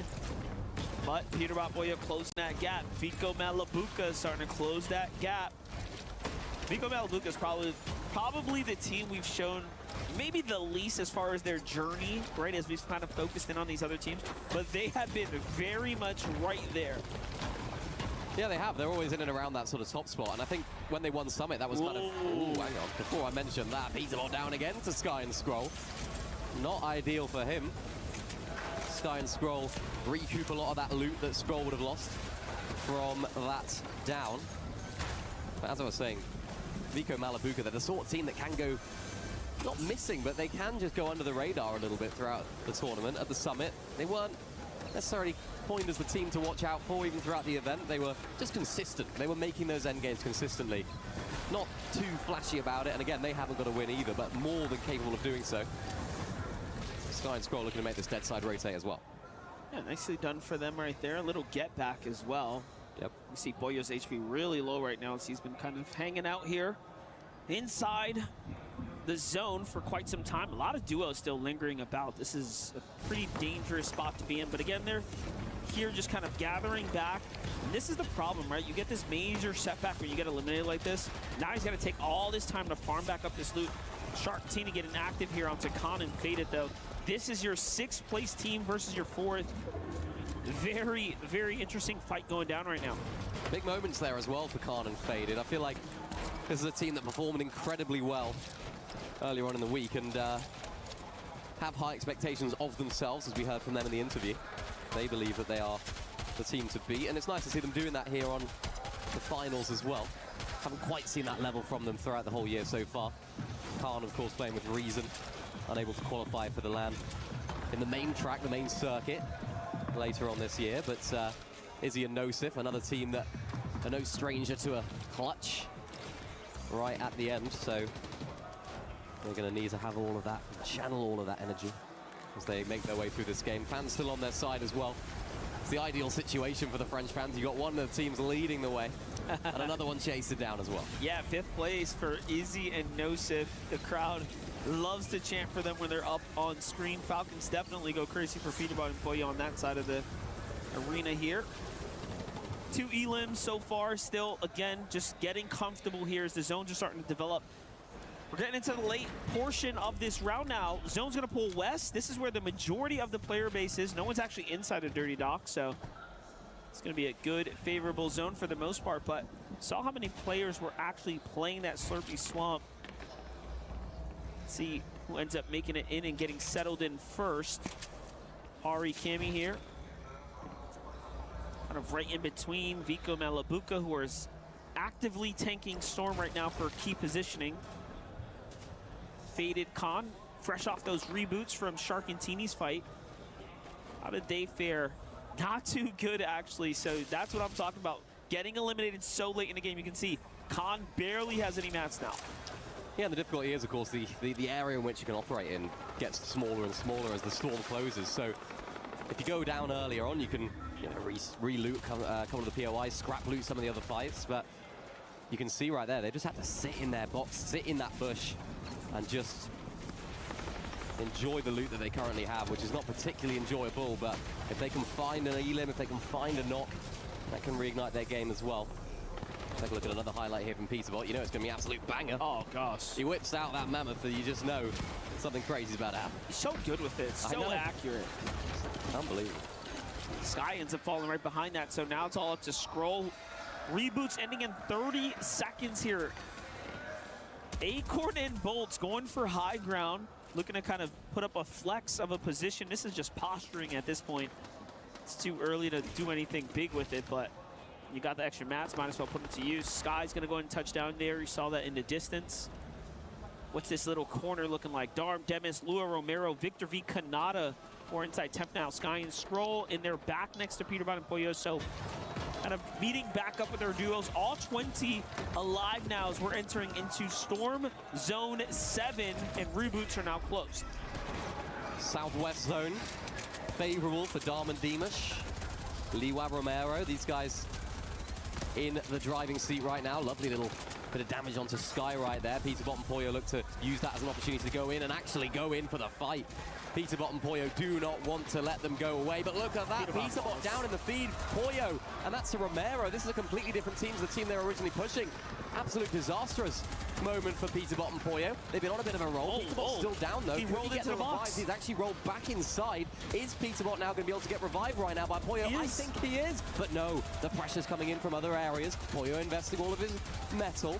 Trying to hold off all the builds. Yeah, there we go. The revive comes through. That could be huge in the overall standings here. Oh my gosh, what a save from Poyo right there to pick up Peterbot, and what a play by Peterbot to roll out of the box and not get pieced up.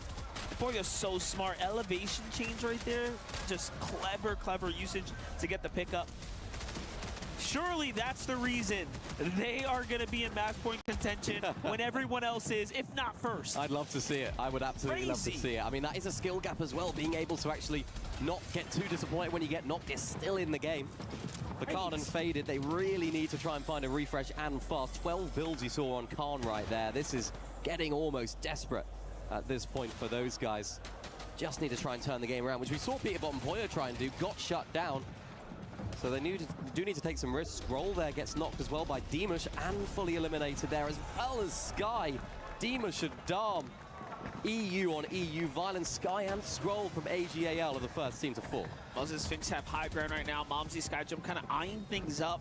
We keep talking about them not quite securing their victory just yet, but you see they're starting to change their focus. Like, hey, brother, I think it's time we start looking up. Let's start getting ready for what we're gonna have to be performing against later.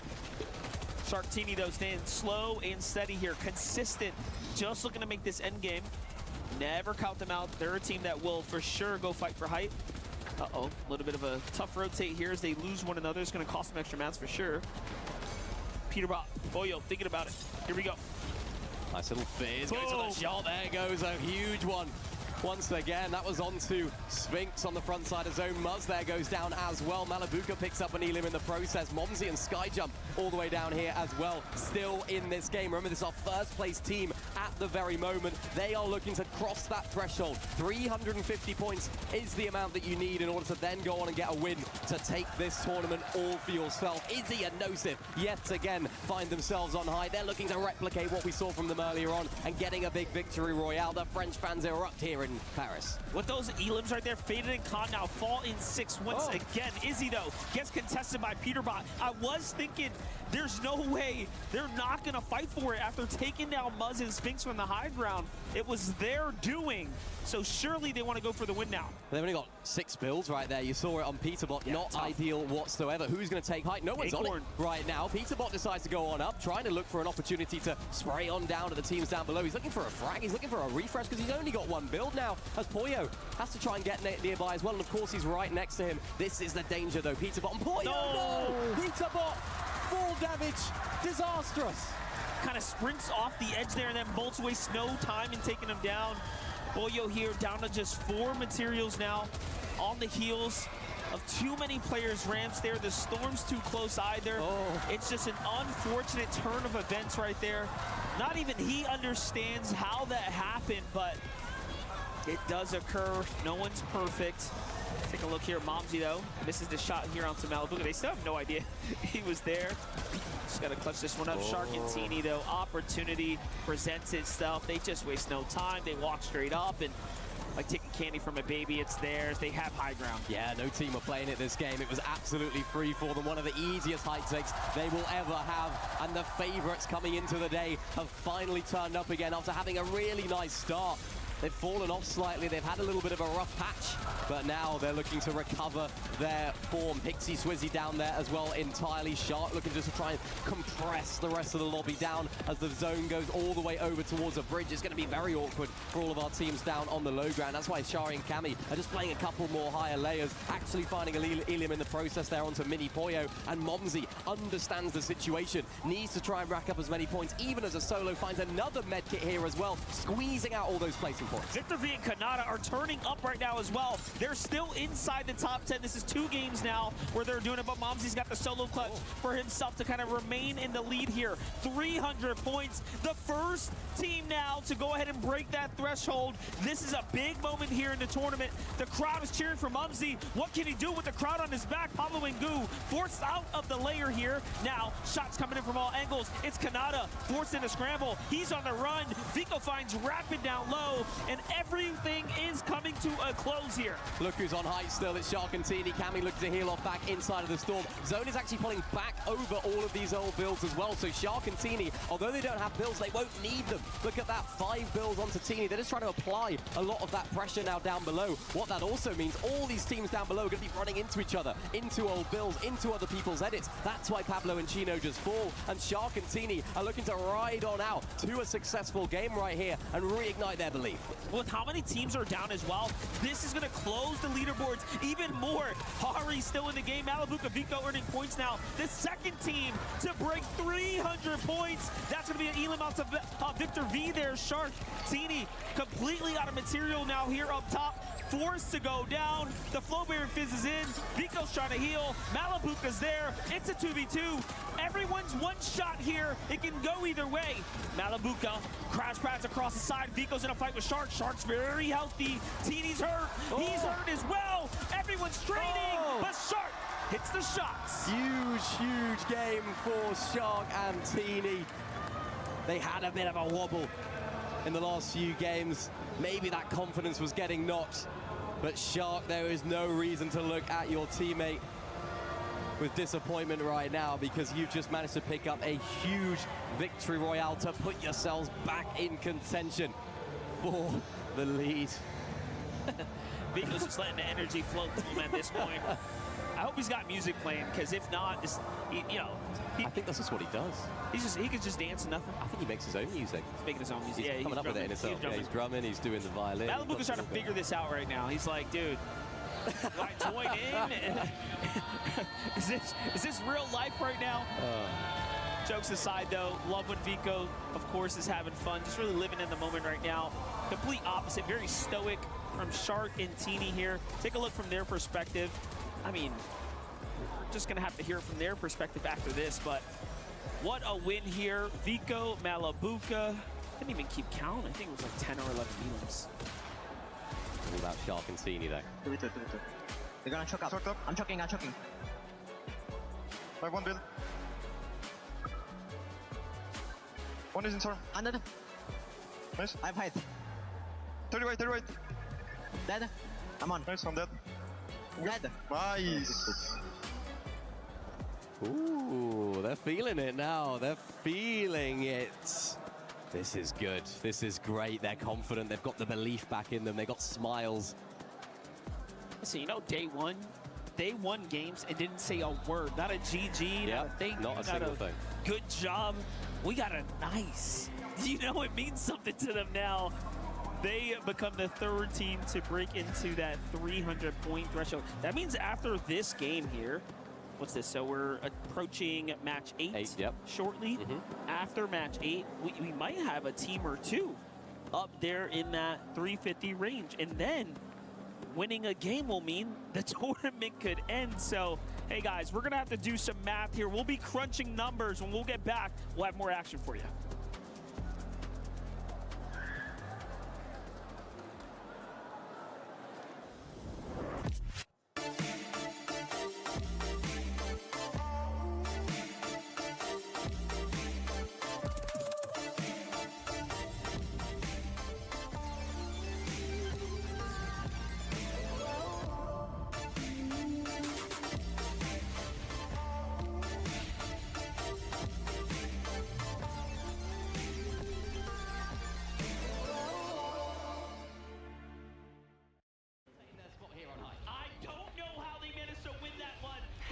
Just as Nolan intended. You cannot count them out. They have to fight their way back for that high ground. And we might be seeing a Peterbot and Foyo win again here. And then they find Muz with a nasty flick there. Well played. Sphinx is all that's left standing. There's not much you can do when you're going against Peterbot and Foyo. We love you, but it's not going to be enough. Peterbot, Foyo, secure another one.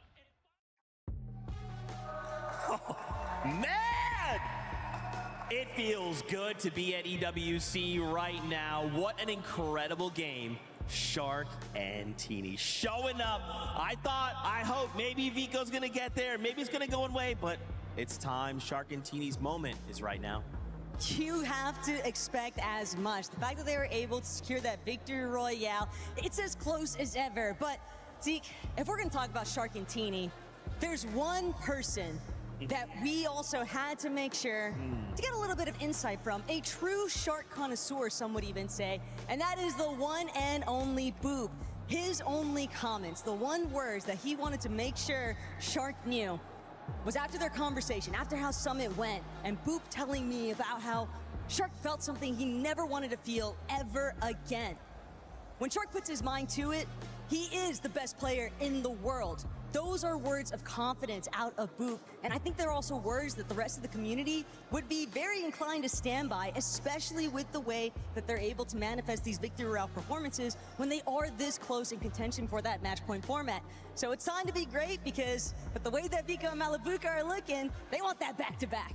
I know, and that's the thing, right? In that situation, the pressure was already at a certain level, but now we're at that match point status, right? So can Shark and Teeny be that team? Can they step up to the plate when the pressure is at its, like, the stage of the competition is at its most difficult? I think that's what makes it so complicated, though, because you see the likes of Vico off to the side constantly, every single match. It doesn't matter the result, doesn't matter if it's a win, as long as there's eliminations and a solid placement, we see the good vibes. We know that Vico and Malabuka are a duo renowned for having such strong vibes between each other, and that chemistry can do dividends in these types of environments. Absolutely, and I mean, obviously, if we're talking about Vico and Malabuka, Vico, for a moment there, he was, at the very beginning of the day, super stoic. Kind of like the Vico I'm not used to seeing. The locked-in Vico, quiet, focus. Now we've got super vibes Vico. He's good, he's dancing. He got second place, and some might, be upset or be like, man, what a tough moment. I didn't get that VR. Vico's dancing, he's emoting, he's feeling good. I love that. I also love Boop, by the way. Shout out to you. Kiss, kiss, cha-cha. With that being said, though, it's time. More action here from EWC. Here we go. Wow. Ladies and gentlemen, strap in, because we are about to witness one of the most exciting ends to a Fortnite tournament, because we have got 3 potential teams in contention to cross that 350-point threshold. We got Vico dancing in his booth. We've got Shark and Teeny dancing to victory in the game. And then we got Skyjump and Momsy, who just, unfortunately, stumbled whilst trying to do their dance moves in that last game. Who's going to strut their stuff here in the 8th game of the day? This is really where it starts to get real, and we really get to understand and decide which one of our teams, or which multiple of our teams, we're going to be taking a look at for this match point potential. Already off to a good start, though, is Teeny and Shark. Teeny getting one already. Huge shot again there onto Bolts. RPG in hand. What's Bolts going to be able to do about it? Blocks it well. Teeny looking to hit another one, and does. That's huge right there. Down goes Bolts. Teeny still in this game, still alive, and just hitting so many great shots right there with the Mammoth pistol. I mean, this is really where it starts to get real, MDF. We could have 3 teams making it over that 350-point threshold here in this game. I'm just getting back. I'm sitting down. I'm seeing what's going on. They're off to a hot start, already starting to, again, continue to march their way towards that threshold. Izzy Nosif very much on that same tune as well. 247, it's a good spot to be in. Let's see, Shark and Teeny finds Izzy Nosif as we kind of tee it up here. He's got such a lead on him. Very nicely done. Good finish there. And back to the action here. Teeny's on his teammate, though. Nosif's got to be careful. Very careful. This is awkward for Izzy and Nosif, getting pushed from 2 different angles from Shark and Teeny. Goofy there down in the feed as well. It's just been bad to worse for those guys. At the bottom end of the leaderboard, Muzz actually hitting a huge shot there onto Malabuka. Looks as though Malabuka surely will end up going down in that particular fight, and that's disastrous, because look, Vico's just gone down as well. Could this be our second place team out? Oh my goodness. Oh my goodness, that's our first place team. I beg your pardon, out now of the lobby. That is not good at all. Both of them went down individually. And Vico Malabuka, oh, Vico hasn't got much to dance about anymore. Oh, whoa, whoa, whoa now. Hello, Mammoth Pistol from Z-Dog. Downrange will be finishing off Peterbot there. That's how quickly your story can change, by the way. Take a look. Sky Jump takes down Vico simultaneously as Malibu gets hunted down at the Dirty Docks. I mean, you just can't make that up. That's so unfortunate. Muzz under some serious pressure right now. Sharks just seeming to be on a heater now. That's their 5th elimination. Fully down. Now officially taking the lead here with Victor Royales and, of course, the point threshold. I mean, at this pace, they will be at 350, exiting match 8, gearing up to close out the tournament for the evening. Wow, what a start for Shark and Teeny. It'd be very easy just to start slowly in this game when you only need 30 points. Just an end game? Yeah, and just play end game, right? But yeah, they're already getting off to a hot start. Peterbot and Poyo, hot and cold really today. I feel like we've seen what's underneath the Peterbot aura. We've seen them showing what they can do, what he can do individually as well. But then also we've seen some of the chinks in their armor, some of the weaknesses in their gameplay here on Reload as well. Yeah, I mean, last game they were definitely going for another win. They went for high ground. They were really putting it all out there. Not sure how, again, Peterbot misjudged, kind of sliding off. That momentum seemed to have carried him straight into fall damage, unfortunately. Even he was obviously taken aback. That calculation wasn't quite accurate, but with that, they lose, I don't know, a good amount of points. They could have otherwise been around the 380 range, right? A little closer. Yeah. But it sets them back nonetheless. Shark and Teeny just full on offense though. 5 elims right now. And again, playing it as a duo. Not doing the safety strats like you see some of these other teams opting to split, but more so saying, hey, let's just land here. Let's push together. And they're taking fights very comfortably, very confidently, if you will, against duos on the map. Acorn's going to be spotted out there, continuing to remain, unfortunately, in 20th place here. Peterbot's back in the game after that short stint to the side. Finds Scroll there. There's a reason he runs Mammoth. There's a reason he's regarded as one of the most well-rounded players in the world. I'd love to know the stats on how many times Falcons have eliminated AGL today. I feel like they've just been going head-to-head all day. It's like they know. It's like they know it's each other. Well, very similar to the club championship standings as well. It's more about how far ahead you can come at the end of the day. So right now, Falcons is surely in the lead here. Sky and Scroll have a long way to go. They'll need to get at least 2 big end games to be in contention. But Peterbot back after Scroll here, trying to finish the job.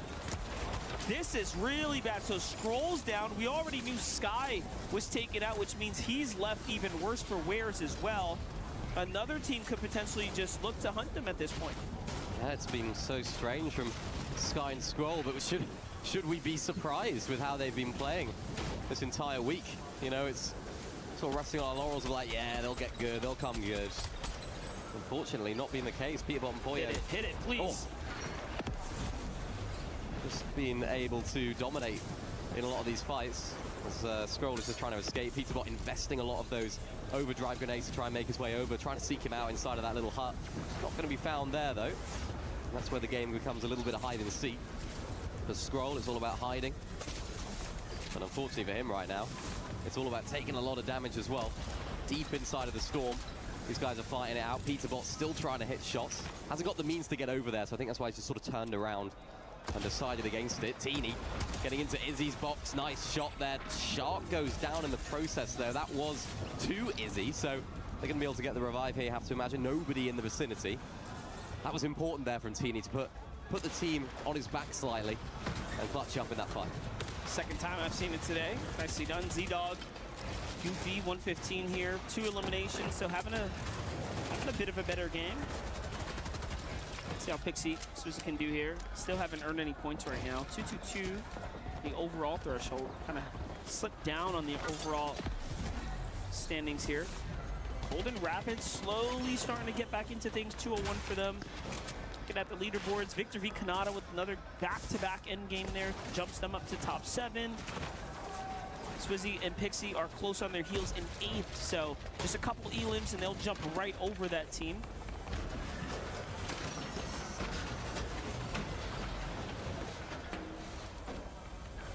Steamy Stacks, looking like this is going to be where the zone's going to pull right here. Goofy and Z-Dog.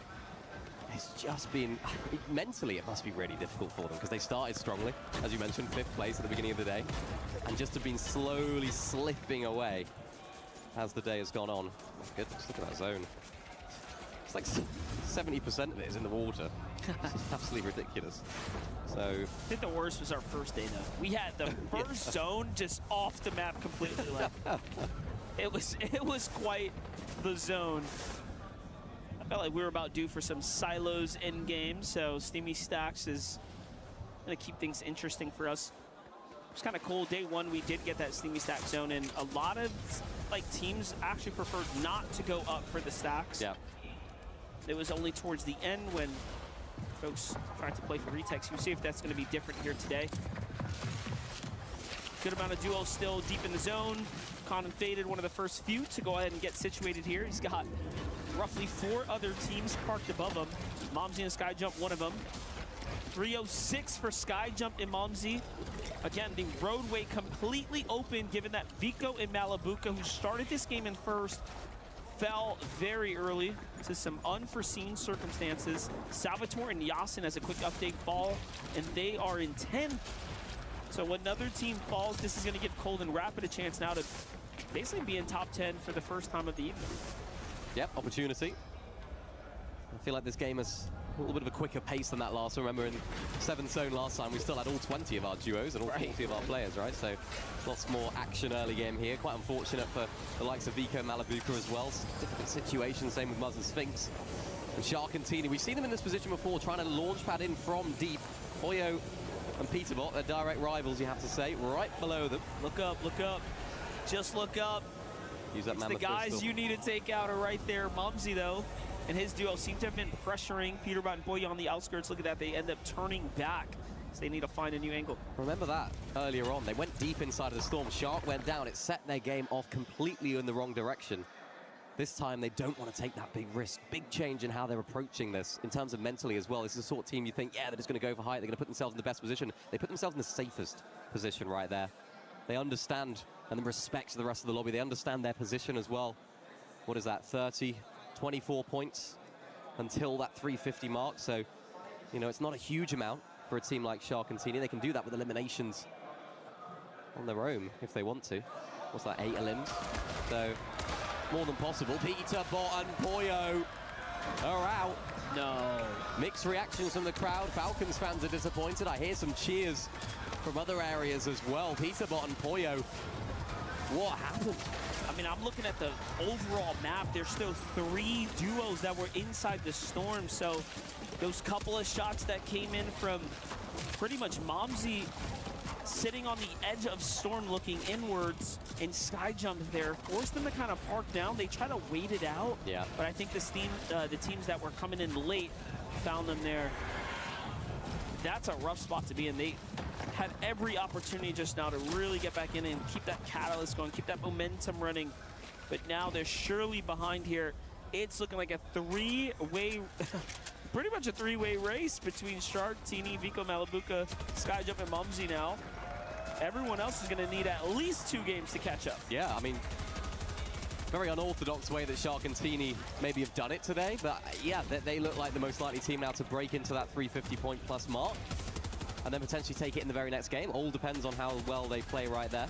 We've seen the best of them. We've seen the worst of them as well. So which are we going to get in this game? They got to get there first, and of course the rest as well. As you hear that countdown ticking on down, it's the noise that you don't want to hear if you're in a fight, because reboots have now been disabled.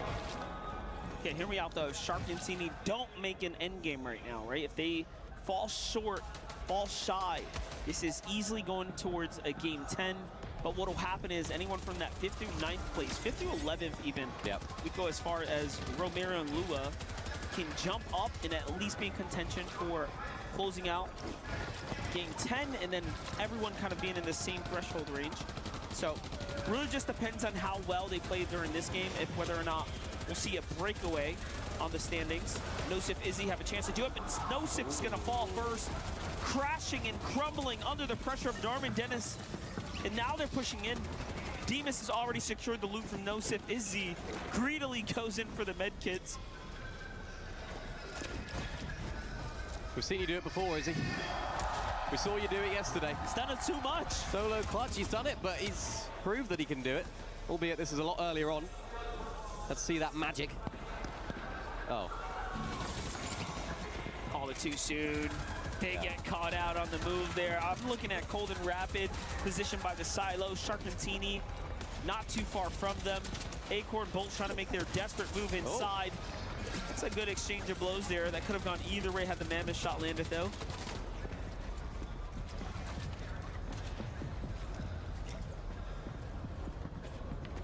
And coming to a halt here, Pixie, Swizzy. Kind of eyeing up the surrounding areas. Again, this is all around the silo. Completely indestructible, mind you. Yep. Some early shockwaves from Sharkantini. They're really trying to position themselves as, again, leaders on the rotates, leaders on the high ground as well. Even if it's not committing to the ultimate height, they're still kind of up there. Well, this is big. Sharkantini now find themselves in those placement points. Skyjump Momsey, the team that's just behind them there in third place. Remember, Vico Malabuka went down early on in this game. Bolts and Acorn, hello. They're in the lobbies. They want to show us that they're still here to play. Because remember, even if they're not in the position to win this whole thing, there's still lots of money, lots of prizing on the line for even breaking outside of that bottom of the leaderboard. So big opportunity here for Bolts and Acorn to show us what they're really about. Momsey and Skyjump, completely different end of the leaderboard, completely different objective for them. That's just to get over that 350-point threshold. Same as Sharkantini, getting themselves to the front side of zone right now. 7 eliminations so far for them. They've been really active earlier on in this game, but also playing safe as it gets towards these later stages of the competition. And of course, this particular game. Yeah, this game, they were playing so differently. Instead of going for high ground, where before they seem to have been in the race to try to earn as much as possible, they're playing it very, very safe right now, trying to secure placement points first. Saw a little glimpse of Kanata Victor V, Momsey, Skyjump. These are strongly positioned teams right now, kind of in this end game. New zone's going to reveal itself. It's already on the move here. Josh Niamzo alive, still in the end game. Lua Romero, Goofy barely holding on here. Acorn and Bolts are going to go down. Sky and Scroll fall as well to Momsey and Skyjump. And they are just heating up. These are important points being earned right now. Oh. Wow. That's a lot of damage. Absolutely. Beam right there in the process. Momsey does have med kits in his inventory, but look who's decided to try and take height as well. Hari and Cammy, they're up on top right now. Goofy and Z-Dog down and out. They really do need it. They need to make up a lot of these points. Remember, 4th place right now, so huge opportunity for them to climb up the standings. If it's not going to be this game, maybe the next game they can break into that 350-point mark. Momsey, though, down. Oh, no. Disastrous here for the French guys. Skyjump needs to do it all alone. His objective right now, his main goal is to get into that 350-point plus mark. Teeny and Shark, 12 points behind. Need to get into it, need to try and take it for themselves. They'll be hoping that Skyjump Momsey go out this game soon. Just 12 points. 12 points is what they need right now to get into 350 match point range. They are on their way at the moment. Still 12 duos remaining as well. All they need is a couple of elims and a few placement points. It'll just basically happen depending on the next engagement here. You gotta be careful though, these are their builds. Skyjump on the other side knows and recognizes that he needs placement point as well. I love this play to stay in the storm a little bit longer. Cammy and Hari still have high ground. This is going back towards the silo on the outskirts here. Team's alive right now. Swizzy, Pixie, Kanata, Victor V, Cold and Rapid still in this Shark game down. too. Shark has fallen. That's going to be because Iamzo was right above him. It's all up to Teeny. Teeny gets faded. 347, Mini. 3 more points for Teeny. And then a win in the next game. 3 more points is all you need, my friend. Minimal. Minimal. 1 placement, really. An elimination. Can he find it? Or are we going to go to yet another game? No. Getting pressure, though, from Victor V and Kanata on the same box. 200 wood. Trying to play out as much as possible. He needs other teams to fall on through. Popping the big pot as well to try and make himself as healthy as possible. Cammy there goes down. Must have been the 4 damage there, which is not ideal for them all the way up on height. They got it. They got it. A team falls. It's Cammy. It's Swizzy who's down. Teeny has broken through the threshold, punched his fist through that ceiling, and now the rest will be history. We'll see how it goes. Skyjump hiding in the box. Skyjump still going for it. He's at 336. He needs 14 points to remain in this race as well, to stay in that point threshold range going into the final games. Kanata Victor V, very hurt but not out just yet. Pablo and Chino have high ground. They exchange blows, and down goes Skyjump there. On high ground, though, is just Hari here. Demis is still in the game. Lua and Romero coming back into the fight. Chino hits Romero, and he is very, very hurt. Hari now needs a solo clutch his way into contention. Remember, Shark and Teeny are in that threshold, so it all comes down to this for Shari. 20 HP, can only take 2 ticks of the Storm. Really not ideal at all. And Hari goes down. Mini Pollo is down there with Fukun as a duo. Liwa and Romero looking to get themselves back in contention as well. 251 points for them. It's a duo versus a solo. As we see Darman Demush there down on low ground. Mini Pollo trying to do anything and everything to make it happen. Now it's a 2v2. Lua Romero, 6 eliminations for Lua. Romero has 1. Who will get the final one? It is going to be Lua, locking things up and putting them away. What a round. They spring and leapboard their way well into the top 5, as do other teams. So many teams right now are in that 250 to 280 range, roughly a game away from potential point formats, but all eyes are on Shark and Teeny, who are officially now just moments away potentially. All they need is a victory, and they can end this tournament early.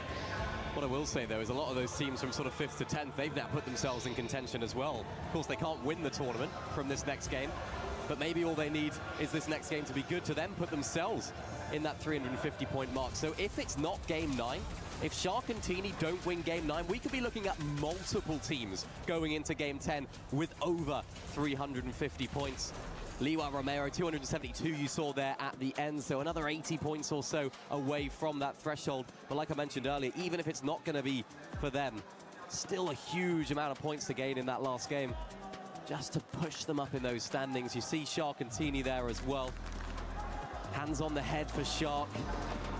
Woo! He's trying to lock in right now, trying to channel everything that he can to stay focused here and push through to the end. You got to think about it. He did just enough, literally. Yeah. Just enough to be right on that line to go ahead and open up the potential here. Now the real question is, with Momsy and Skyjump so close, you have 2 options here. Play it extremely passive and try to go for the win. Yep. Or push the lead that you have, knowing that after this next game, Skyjump will likely jump up in, and now it's a 2-horse race until everyone else, you know, has their next game, and then play for the win, right? Because it's like one of those things you can't really count it out, but at the same time, you don't want to not be in first either. How do you approach it? I mean, it's new for these guys as well, right? We haven't had match point like this ever, and it's never been reached. We had it somewhat sort of a pseudo match point, never actually got reached. Too high of a points threshold. Well, even that game, they went 7 elims in the first couple zones. Yeah. They played all out, very, very aggressively, and then kind of play their end game. But it's because they needed to get to the point threshold. Yeah. But they don't need that anymore. They don't have to play like that. Great job they did. If they didn't do that, they would have needed another game to go ahead and do it, right? So, yeah, huge. Vico Malabuka, though, falling early in that game. Oh, right. We're going to be really sad about that. 320 points that they are sat on right there, literally last place. 20th, 0 eliminations.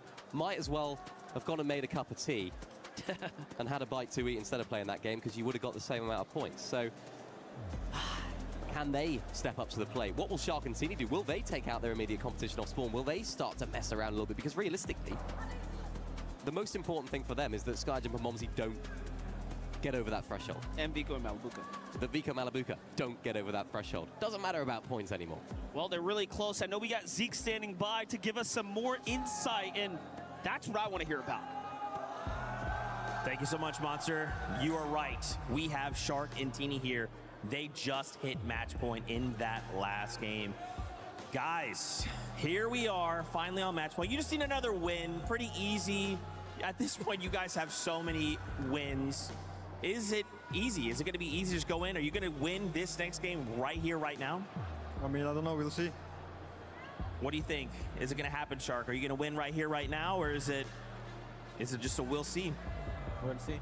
I love that, farm the aura. Guys, obviously, you know, you've heard a lot from Boop. You guys are pretty tight with him. Shark, I'd love you to just look into the camera and just say something very nice to Boop right here. Thank you for everything, bro. I love that. Heartwarming.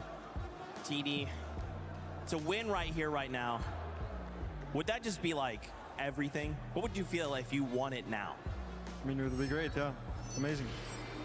I love that, guys. And obviously, now that you have hit match point, pressure's going to be on.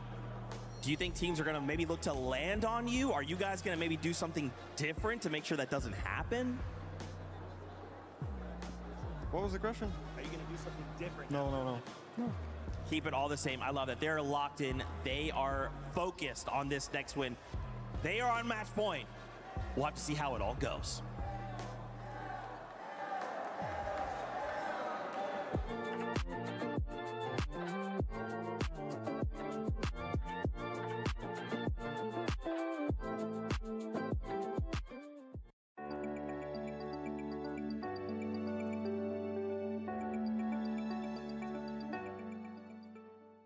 He can come in here and play my game. He knows nothing but go! Tyler 1, you're done.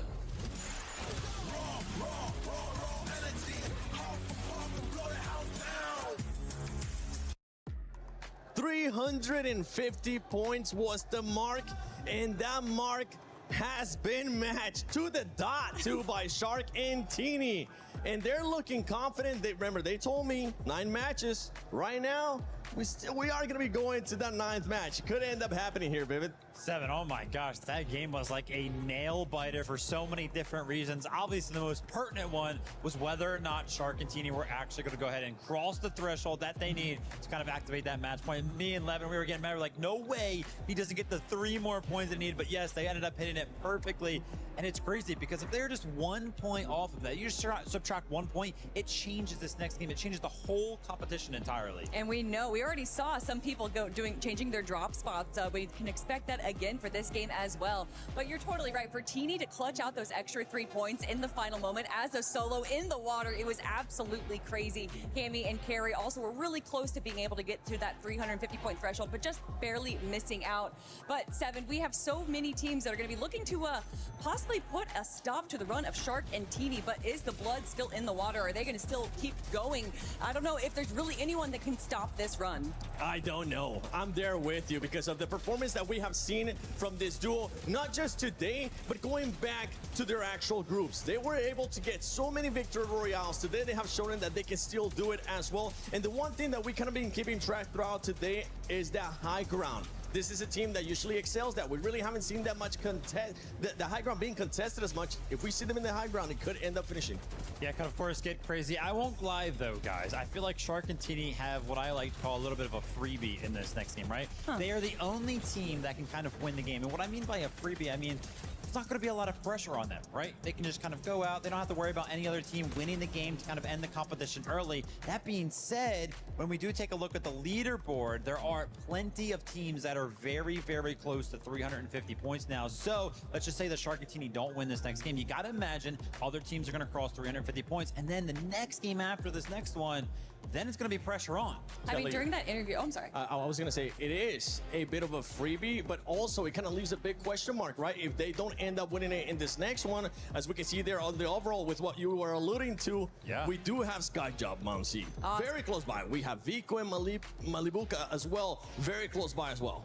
Man, when I was speaking of Carrie and Cammy, I actually meant Skyjump and Momsy that were so close, 336 points right there. Although it was Carrie and Cammy that were on high ground doing a pretty good job right there. So to see them jump up into 4th place, I think that they're well within contention of breaking into that 1st place spot. But Skyjump, Momsy, Vico, Malabuka, so many of these teams are so close and just need not even a good game, honestly, just a handful of eliminations to break into that point threshold. Vivid, I'm going to be looking at number 7 there, Falcons, because not just what we have seen today, the bounce back out of this duel, but also with everything that's going on with the club championship, we've seen them today get close to 100 points in just one match, and we see Peterbot and Pollo being able to clutch it in big moments. Exactly what I wanted to talk about, right? It feels obvious that if you take a look at 4th place, right, 303 points, 3rd place, 320 points, 2nd place, 336 points. Yeah, they can get to 350 pretty easily, but it is possible. If you go all the way down, I mean, heck, Swizzy and Pixie from 249, I wouldn't put it past them to be able to have such a big game that they could get up to 350 as well. So many of those teams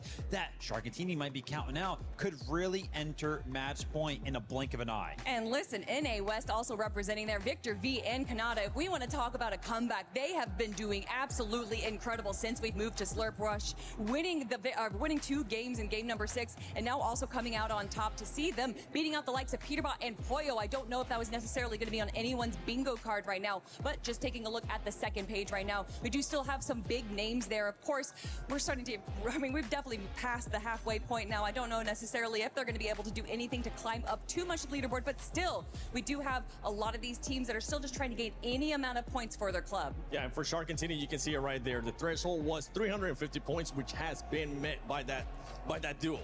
The next thing they need to do is just get a victory royale, and they'll be able to become champions. It could finish in this next one. Talking back about the club championship, AGL, just Sky and Scroll have not been able to perform. Something that we're also talking about is sometimes when you get to the later stages of the finals here, you tend to see teams that got absolutely nothing to lose do a little bit of BM to those teams that have everything to gain.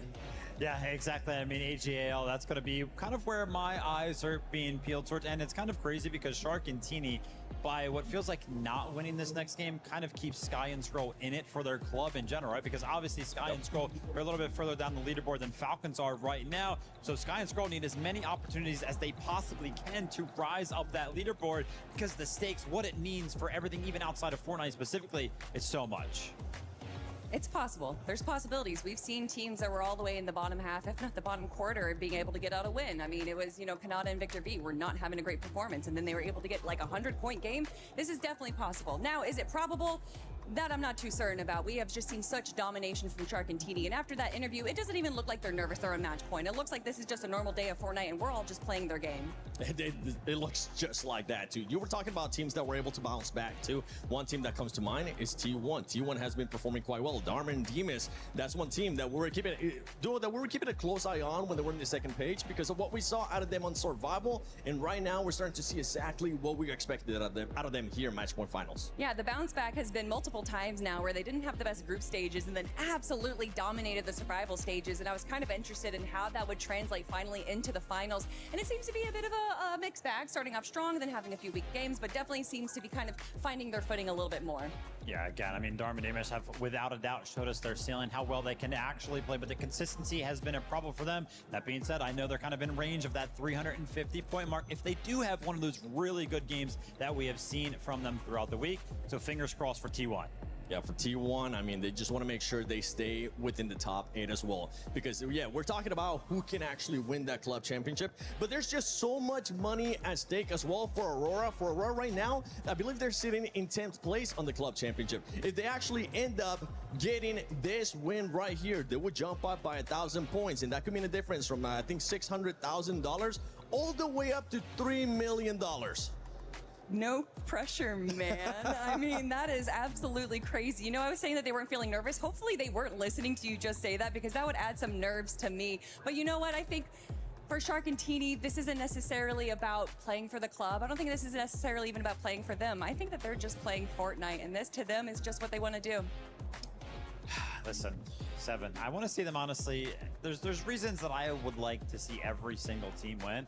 I feel like for Sharkatini, the reason why I would like to see them win I want to see just a little bit of a smile on one of their faces. That's what I'm kind of hoping for.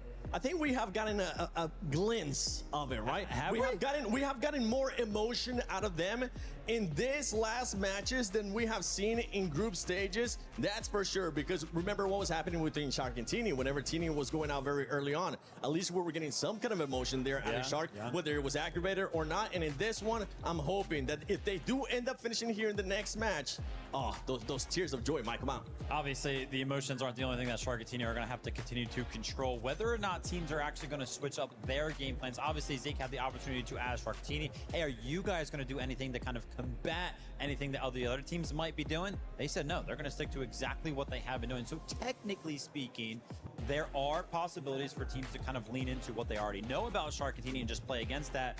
But if there was one team that was playing here today, if there's one team in the world in general that was probably the hardest to go ahead and try to counter-strat, it's probably Shark and Teeny. Listen, you're talking about you want to see a Shark and Teeny smile. Have you seen a Shark smile? That is absolutely terrifying, and they're already petrifying on the floor right now. I don't think we need to see any smiling giant rows of teeth from Shark right there. I think he's exactly where he wants to be. He is, you know, he's laying under the radar. He wants to be slow. He doesn't want anyone to give any attention to him, and I think for Shark and Teeny, this might be their game.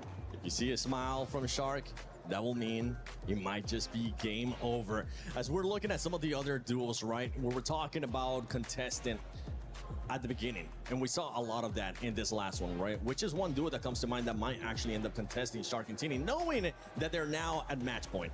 Yeah, listen, obviously we saw a bunch of all-spawn fights kind of going on that game. Usually it depends on the bus path. For one of the teams that did end up going down early, we didn't get to specifically see it, Vico and Malibuca. They could have been on match point equally with Shark and Teeny this game, but because they went down early, 0-point game there for them, unfortunately, they are still on 320. So again, one of those teams that can cross the threshold now, but still a lot of work to do in denying Shark and Teeny that win. It could end here, or we could end up going one more match. Stay tuned, because it's about to get even spicier here at Fortnite Reload Championship at EWC 26.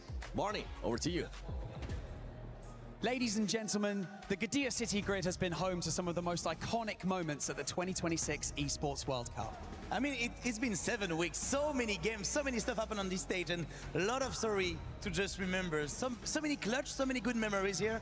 It's gonna be weird to not be here tomorrow, you know? It is, isn't it? So let us take this moment to first of all say thank you to all of the incredible people who have put their blood, their sweat and tears into creating this, into turning this vision into a possibility. So first of all, thank you so much to all the people that built this incredible stage, to the production for putting on this amazing show, to the broadcast talent for telling the stories, and to the players for competing so fiercely week in, week out. Thank you. Mesdames et messieurs, est-ce qu'on peut applaudir toutes les personnes qui ont rendu ce spectacle possible depuis le début de ces 7 semaines, s'il vous plaît? La production, dont il vient de citer. But Barney, there is one other, like, thing, not really things, but one more thing we have to say thank you. We have to say thank you to you, to everyone who is watching esports, to everyone reaching us here in the Gadia City Grids. I mean, the fans was insane, and we are all doing it for you because you are watching it. So please make some noise for you, mesdames et messieurs. Faites du bruit pour vous. Merci beaucoup à tous les fans qui rendent cet événement possible. We are doing all of this for you as well. And so, as we approach the final moments here of the Fortnite Reload Championship, remember what you were part of here in Paris, and let's go out with a bang. Maybe it's the last game, so people, are you ready? I am here with two legends of the French scene. We got Leo the Crack, one of my favorite streamers. We got professional player Akira. Mumsy and Skyjump are the team right behind Teeny and Shark. They're the team that could catch them. Your former teammates, you've played with them. What do you have to say to them to motivate them? Ces gars-là, c'est des bosseurs. Ils ont travaillé très dur. Donc les gars, faut les encourager à max. Allez, allez, allez! You said they're grinders, they work hard, we have to get behind them. Leo, you know I like to hype a crowd up every once in a while, but these are your people. Every time Skyjump and Mumsy have done well, it's because this crowd has gotten behind them. So I want you to get this crowd ready for this next game. Ok. Déjà, merci à tous d'être venus, de soutenir de la maison ou de soutenir d'ici. On a la chance d'avoir 4 joueurs exceptionnels. On a Mumsy, Skyjump qui sont à la 2e place. Ils sont à rien de pouvoir gagner. Je veux vraiment que vous donnez tout pour eux. Jusqu'au bout les mecs. Allez! It's time to see whether match point will be hit or whether Teeny and Shark will run away with it. Over to the casters. The stage is set after 8 incredible matches of Fortnite here at the Esports World Cup 2026. We are on match number 9 with Shark and Teeny from Aurora Gaming being the first and only team here on match point. If we don't see half the lobby dropping wherever Shark and Teeny are headed, there is going to be some devious gameplay afoot here, Jacob, because even if they make it out of the off-spawn position, the likelihood that they don't just get constantly cut off by other teams looking to try and prevent them from having any sort of a spark for this final lobby. Already Dirty Dogs heating up pretty heavily here. Chino, Pablo making their presence known. Khan on the ropes trying to see if he can escape, but there is no out. Chino will get credit for his first here, and they're still waiting. They want more. Muzz and Spinks, though, finally getting, not having to deal with Sharktini, but there's Chino right after the fact. He just walked in there, saw both of them. Oh, I may have made a mistake. Just bet one too many feet forward on that one. Muzz and Sphinx going to do a good job of taking him down. You see Teeny towards the background, unbothered so far. So I don't think there's too much attention being drawn their way. And that's the decision, honestly, a lot of the teams in today's competition will have to make. If Shark and Teeny are in a position to win the game, everybody else has to decide, is it worth throwing my game away to take them down just in the hopes of us going to a match 10? One thing's evident, Hari and Cammy know that they are on the cusp of achieving that match point status. They are banking on being able to attain it in this lobby because you don't have many other options when you already have a duo that's on that match point, period. So for Hari, Cammy, every single elimination, every single 3 points that they can build further and further up, it just makes it all the easier to try and prevent Shark and Teeny for as long as they can from bringing home that championship trophy. And you see Shark already going for an early game fight onto Z-Dog. A huge advantage already swinging his way. You see the slap splashes trying to come out for Z-Dog. Shockwave as well, but he's going to get caught out either way. But it's Sky Jump and Momsy who steal that elimination away. And even though they still have to wait for this game to finish, they are 11 points away from now being on match point. Taco, that's less than 4 eliminations. And Sky Jump and Momsy, big part of the reason why they're here so early. They know this is Shark and Teeny, but with that shield crack, they're going to immediately look for the follow-up here. If they can secure the eliminations onto Sky Jump, it's going to force Momsy to play further back. Shark, Teeny get the one. Momsy will be able to escape for right now, but he still has to try and avoid going out anytime soon.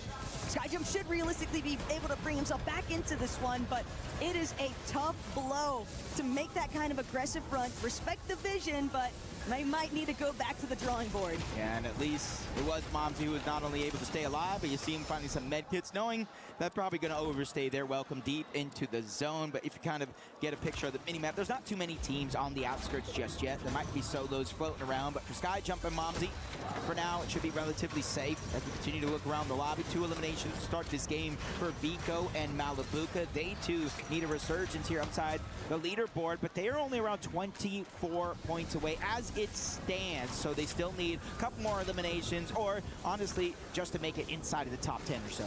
Bit unfortunate right now, though, for Z-Dog and Goofy. Ever since those initial eliminations that Z-Dog has suffered, Mumsy Sky Jump definitely taking advantage of it. Creeping closer and closer towards that match point threshold. But even if they achieve it, they still have to play at least one more lobby. So it's about making it there and then preventing Shark and Teeny from having any level of success. And the problem is, Jacob, is that from second all the way down to 8th place, where Demish and Darm entered this match 9 at 260 points, realistically speaking, there is a chance for all of these teams to potentially catapult themselves into that match point threshold. I'm not ignoring the fact that we have seen Demish and Darm throw up 18 match eliminations with a victory royale. That's enough to overcome the distance. Yeah, it's just the further down that leaderboard you go, it's almost a win-needed scenario. If you wanted to be on match point after this one, join the likes of Shark and Teeny, the only team to be on pace. Peterbot, Pollo, they needed roughly 87 points throughout the course of this game from here on out. Go ahead and land on match point. It could be through eliminations, it could be through winning the game. Definitely have given themselves options, but they've kind of fell below the curve, or at least where you would think a team like this caliber would stand, especially since they're playing for the Falcons and the club championship as well. You can kind of see a little bit of a different approach to this game. Not as many kind of fights going down, 50-50s, solos just kind of get points. It just kind of seems like it's a little bit more calculated this time around. Hey, Vico felt very confident that that last lobby was going to be the immediate match point threshold secured. And after they got eliminated so early on, Malabuka probably told them snap back to reality and lock in, because everyone else is catching up at a rapid rate here as Swizzy and Pixie looking to try and bring down Falcons, Peterbot, and Pollo, but they will fall back momentarily. They had them a little bit on the run there though, but they're just seemingly more preoccupied with not getting caught out in any other third-party intervention. It's a smart idea to create a little bit of space here. But for Pete and Pollo, kind of readdressing the whole club championship series, that elimination feed already lit up with Sky and Scroll's names. As long as Peterbot and Pollo can maintain staying inside of the top 8 here, they will be able to contribute towards those club championship points and just help Falcons stay nestled inside that first place position for the weekend overall. Yeah, just kind of looking at the leaderboard, it does look like Sky and Scroll have been eliminated out of this game as well. HEAL just having a rough day, but we've seen Sky and Scroll have big comeback before, and I would think today could possibly be no different, but you still got a big team standing in your path. Shark and Teeny, who have seemed to have let the dust settle. They're not in any desperate situations like you see some others already at this stage of the game. Acorn and Bolts lurking around, top side is Steamy. They're already inside of the zone. They're just waiting for somebody to make a mistake. Problem right now, though, for a duo like Faded and Khan is they're having to depend pretty heavily on securing some big elimination points. 3 duos having already been eliminated from this match 9 just means that that end game might not be so topsy-turvy after all. We might see it thinning out at a much faster rate here in comparison to a lot of these past matchups, but more specifically, Peterbot and Pollo and everyone else inside of this top 8 period of the leaderboard, they're just going to be looking to shut down. The moment that Shark or Teeny light up that elimination feed, it's just going to be the green light for everyone else to try and follow up and collapse. And I think Shark and Teeny as of now still way over in Dirty Docks. We might not see them for a little bit. 5th zone, that's where you typically see teams start to play a little bit safer. They don't want to get knocked. They don't want to get eliminated.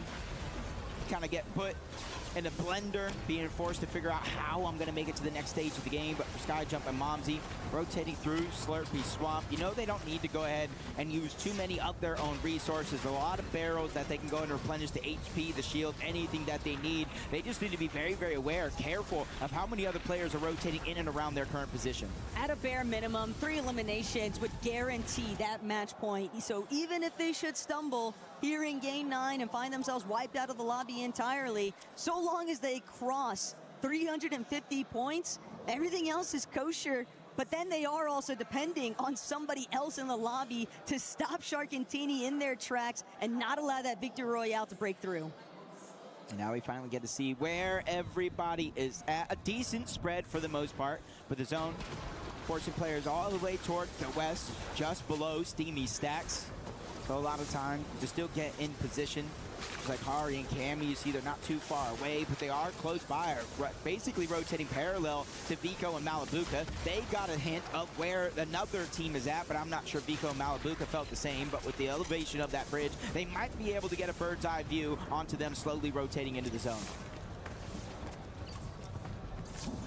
Malabuka, Vico, too many whites to play with. They'll be able to full heal before they opt to utilize that launch pad.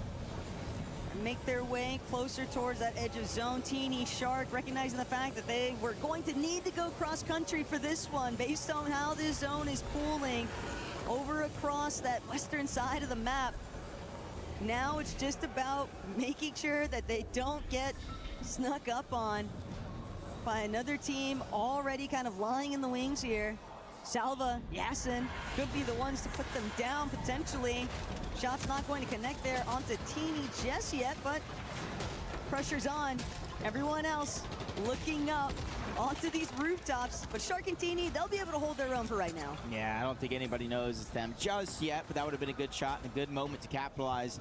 Kind of take the only match point team out of the game, guaranteeing we at least go to a match 10, but they're going to stay alive, so the threat is looming around every one of these corners still. Peterbot and Pollo slowly but surely making it in. Right in the center of the zone so far. Relatively even ground outside of the south side of the map where Logjam Lodging is actually at, and that's where Teeny and Shark have already positioned at. Malabuka, Vico, also somewhat local to where Shark and Teeny are located currently, but Pete and Pollo, they need a big moment here in Game 9. A victory royale would certainly be the cherry on top, of course, but it's NA's last hope currently, Jacob. Things are looking a bit dire right now because Cammy, Hari, Vico, Malabuka, Skyjump, Momsy, every single one of them at least being across that 300 points spot to begin with, they're just going to have that much more feasible of a time of actually securing match point in advance. Tough spot to be in if you're Skyjump. It's not over just yet. Momsy will at least have a chance to try to get back in the game, but he is definitely being put on the clock. Skyjump just kind of looking for any bit of resources. He's at a decent amount of distance between him and the next closest team, but that position is going to be given away. Momsy rebooting right back on in. You got a couple teams trying to go ahead and fire off in the distance, but not taking the green light just yet. But it does look like Vico and Malabuka, they might be trying to take the bait. They know somebody in there has absolutely nothing to their name. Shark and Teeny seeing it all play down as well. They're putting pressure down from above. And this is right after getting these eliminations, getting that knock onto Momsy, just making it tougher and tougher for their closest competition because Vico and Malabuka have just fallen as well. And Vico, Malabuka, they needed this lobby. They know that now their fate is going to rest in the control of what Shark and Teeny are able to accomplish. The frustration is obvious, but for Shark and Teeny, you can't just go on autopilot. You can't just think that it's a guarantee, it's a lock, because they still need to get the win. And who loves to play spoiler to that more than Peterbot and Pollo? I'm not sure if they got the clue. If they got a memo, that's them underneath. That is the biggest threat to everybody in this lobby. Peterbot and Pollo, Team Falcons have positioned themselves accordingly, even getting a bit of information on the Skyjump Momsy, Kanata and Victor V, the only other NA team inside of the top 10 thanks to that victory royale, but they just lack a little bit of attention there. Shots coming in from the side. Peterbot's shield gets dropped just like that. That last mammoth shot had connected though onto either Shark or Teeny. Maybe would have seen the tide start to shift, a little rocking of the boat here. Cold Rapid under a lot of pressure currently though, but Pete, he's still not super healthy. Pollo's actually gonna end up finding the bulk of the lobby focus, but Cold and Rapid just alongside them cannot avoid all of this suppressive fire. Cold will be claimed for it, and the lobby just continues to victimize some of these teams. That combat SMG is just so daunting when it's spraying into your box. Yamzo tries to go for a quick play, but he has to abandon ship. Peterbot doing a good job of just kind of closing the covers, trying to be as aware as possible. Placement points have not even started to set in, and he's one of two solos. Momsy and Skyjump, Shark and Teeny. Momsy and Skyjump, one of the few teams still remaining in this lobby that could potentially be neck and neck with Shark, but do they realize just how close their number one opposition actually is? They're not ready to commit just yet to any sort of fight. Peterbot, on the other hand, he's just looking for any kind of refresh that he can muster up. Goofy not going to be the first one to go down, though. Pete still trying to chase him out. He knows this is solo v solo right now. My best chance at coming up big time, and yet they'll be forced to depart and just sit and wait from the backside of the zone. Yeah, it just gets tougher because he has to build there to protect himself, leaving with only one piece left. Peterbot right now hoping for some sort of blessing as he's lurking right behind. That's Khan, that's Faded. There's a whole nother team towards left. He's definitely trying to give himself options. Momsy Sky Jump finding some extra loot down below. 3 different med kits. That's not only going to allow for Momsy to heal up here, but possibly stagger himself back later in this same game. Momsy needs every little bit of HP that he can get, though, because single shot, that's all it takes for Disaster to strike. Only 5 points away from hitting that match point threshold, but Peterbot has fallen. That's going to be Falcon's duo no longer in the mix up here, as now Shark and Teeny have been isolated, looking down, trying to see if they can get some pressure onto Pixie, but adamant as ever to watch overhead, trying to make sure that nobody else is going to overcross them and overtake. They want the high ground more than anything else. Yeah, but Skyjump Momsy only 2 points away from being on match point in the next game, but they also have to bring it to a next game. Shark and Teeny are now on high ground. The only match point team are now positioning themselves to end it here in 9 games. We've seen this so many times already this weekend for Shark and Teeny. Momsy and Skyjump, if you're gonna get activated, it has to be right now. Shark and Teeny cannot afford to be left to their own devices here on height, because we already know just how commanding they are when it's in their control. Fukun and Minifio starting to be forced even further down into the dirt. All the while, Shark and Teeny, the world is their oyster. Finally, they'll get chopped, but they already managed to prevent any sort of fall damage off the Flowberry Fizz. Shark Teeny, they were able to catch himself. That's huge. Fizz, Shockwaves, they regained their composure up above. Even with Goofy going down, placement points setting in. There's more teams looking to join them on match point, but they have to figure out a way to force another game, because Shark and Teeny looking up and contested up until now. Another team goes up. Shark drops to 37 HP. Teeny's going to fall. Shark needs to be the savior here for his team. He has to stay alive. It's Swizzy, it's Pixie. They're the ones that are looking to bring us to another game. Swizzy and Pixie might have just saved his entire tournament here, because Shark, even though he's still alive, Jacob, he's just so hurt. Only 10 bits remaining in this Flowberry Fizz. He has to siphon anything that he can get, but Pixie and Swizzy, another one onto Romero. Salvo will also fall. They are racking up the points. Shark can't get the shot to line up. Skyjump and Momsy just crossed the threshold. We're going to see a game 10. Wow, wow, wow. Hopefully you guys at home didn't have anything to do today, because we have a long road ahead. Hari's here trying to play for that match point as well. 339 points. He wants to be one of 3 teams to try to make it there in this next game. Swizzy and Pixie as well. Ton of points left, but Hari's dream of being on match point is cut short by Josh and Iamzo. These guys have been playing spoiler for the past few matches, it seems like, and they're not intending on slowing down. Yasin also going to be claimed, as now frontside control is purely at their favor, but Swizzy, Pixie, they're ready to drop. They've already gotten the connection. Darm's going to be pieced apart the moment he tries to go forward, but Swizzy lost so much HP along the way. Iamzo and Josh, they're trying to send it. They absolutely shred the HP and shields of Team Havoc. And it's elite down below, 2v2 situation. Resources for both teams are dwindling. Big shot from Swizzy on the side. That's gonna take down Josh. Iamzo with a 1v2. There goes the first knock, and it's him versus the world. Swizzy versus Iamzo, 15 HP, and it's not going to be enough. Iamzo closes it out. It doesn't matter what's happened in the past, because the future is now. Josh and Iamzo desperately needed this. It's not going to put them into that match point threshold, but they might just get a chance. We saw everything crumble for Shark and Teeny, and I would anticipate a very similar pattern, Jacob. Yo, thank you so much for joining, boy.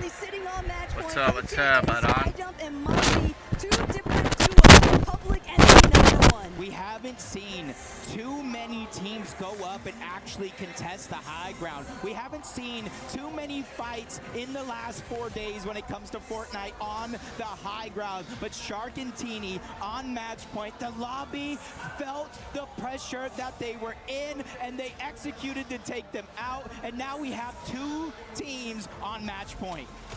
But man, kudos to Pixie and Swizzy. They made it close.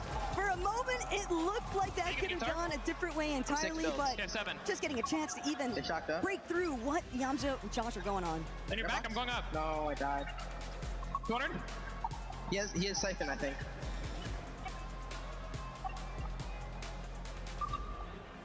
Nice!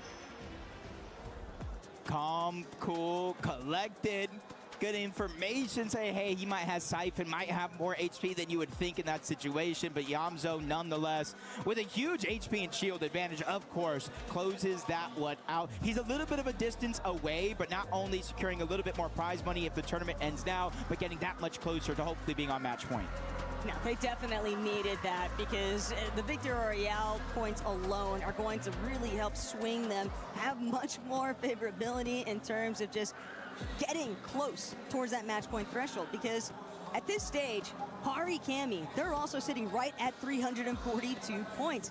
They're not trying to watch Skyjump and Momsy or Sharkantini walk away with this one, and neither is Vico or Malabuka, Lewa and Romero, Darm, Deemish, all teams sitting between 320 to 326 points. And as the competition continues to tighten up with the match point threshold standings, everyone that's not necessarily in that position, why not just look to be agents of chaos? This is one of the few formats, Jacob, where it is very rewarding for teams that have been left behind to get an advantage so late into the game because they don't have anything to lose and everything to gain. But we'll have to see what happens here after everything that we've already witnessed. So make sure you guys go grab a quick refreshment and we'll be right back.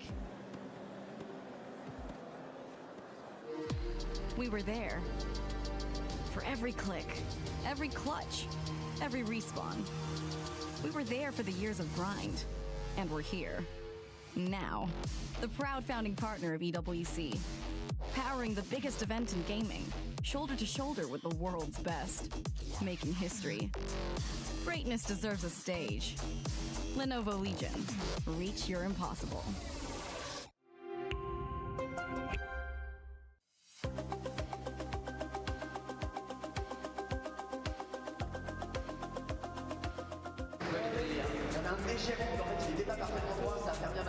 All right, we've hopped on over to the Lenovo Legion Gauntlet because Trackmania is getting going, and we already have some really important updates. Talk me through what's going on here. Yeah, I mean, look, it's been a really big week for Trackmania. It's the biggest event in their history as far as prize pool is concerned, and also maybe the biggest event here at EWC today because of the Club Championship.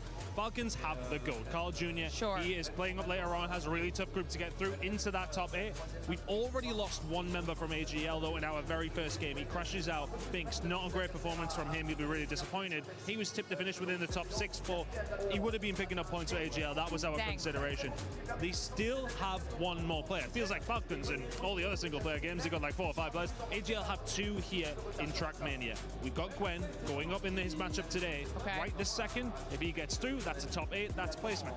If he can go further, that is the big question, but people are expecting him to qualify here. Which I think at this point AGL need, because on our stage they have found themselves at the bottom of the lobby right now. This could be their only saving grace. I mean, we're gonna have to see what happens. As more updates come out, we'll make sure we check back in with Chris as well and keep you updated on how it's all going.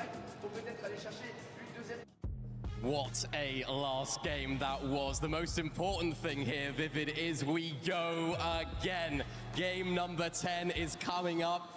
Sharkantini went down early, but what a game for Swizzy and Pixie. Swizzy and Pixie, incredible stuff there, right? Kind of joining in the contention. I think it's like top 6 that they are. I know they crossed the 310 point threshold, but the reason why I wanted to talk about Swizzy and Pixie, because during that game 5 to game 6 breaks, I actually had the opportunity to talk to them. And I was like, hey, listen, are you guys looking forward to the slurp map? And they were like, no, not at all. We don't have a lot of good loot. Like, we have no idea what we're going to do. But then a good game from them right there. And honestly, they've been picking up steam. Yeah, that was a really good game. Was it second place in that last game? Really, really solid. solid for them. 5 elims there as well, but we have to talk about it. The elephant in the room, Shark and Teeny going down early right there. Big surprise. So here it is, Minnie. Remember when I talked about it after the last game? I was like, Shark and Teeny, it feels like they have a little bit of a freebie, right? Nobody can kind of pressure them off that win and kind of end the tournament early. But now we're going to start to get the ball rolling. Some of these teams are going to start to enter that conversation.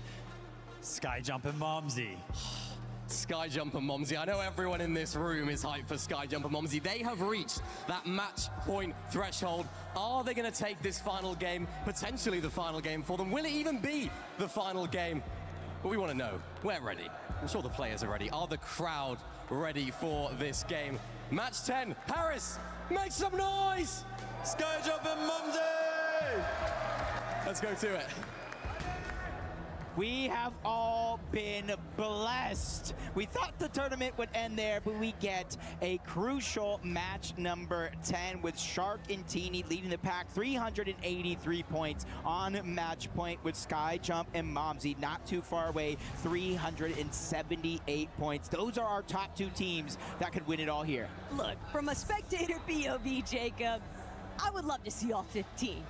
But with what's been unfolding before our very eyes, especially after that Game 9, and the way that Yamzo and Josh were even able to like kick it in to another level, everyone is doing their best to try and catch right back up to that match point threshold. And while the odds might be against many of our competitors, especially those who aren't within that match point security spot, you still need the victory royale. You still need one more good game in order to really seal the deal. And there are just so many competitors outside of that match point range that could hit it in this Game 10. So now it's just going to be about who finds Skyjump and Momsy, Shark and Teeny first. Yep, and I really thought throughout the course, at least the early game, the mid game, there'd be a few teams trying to go on the hunt to take down Shark and Teeny. That way they have a chance to go another game.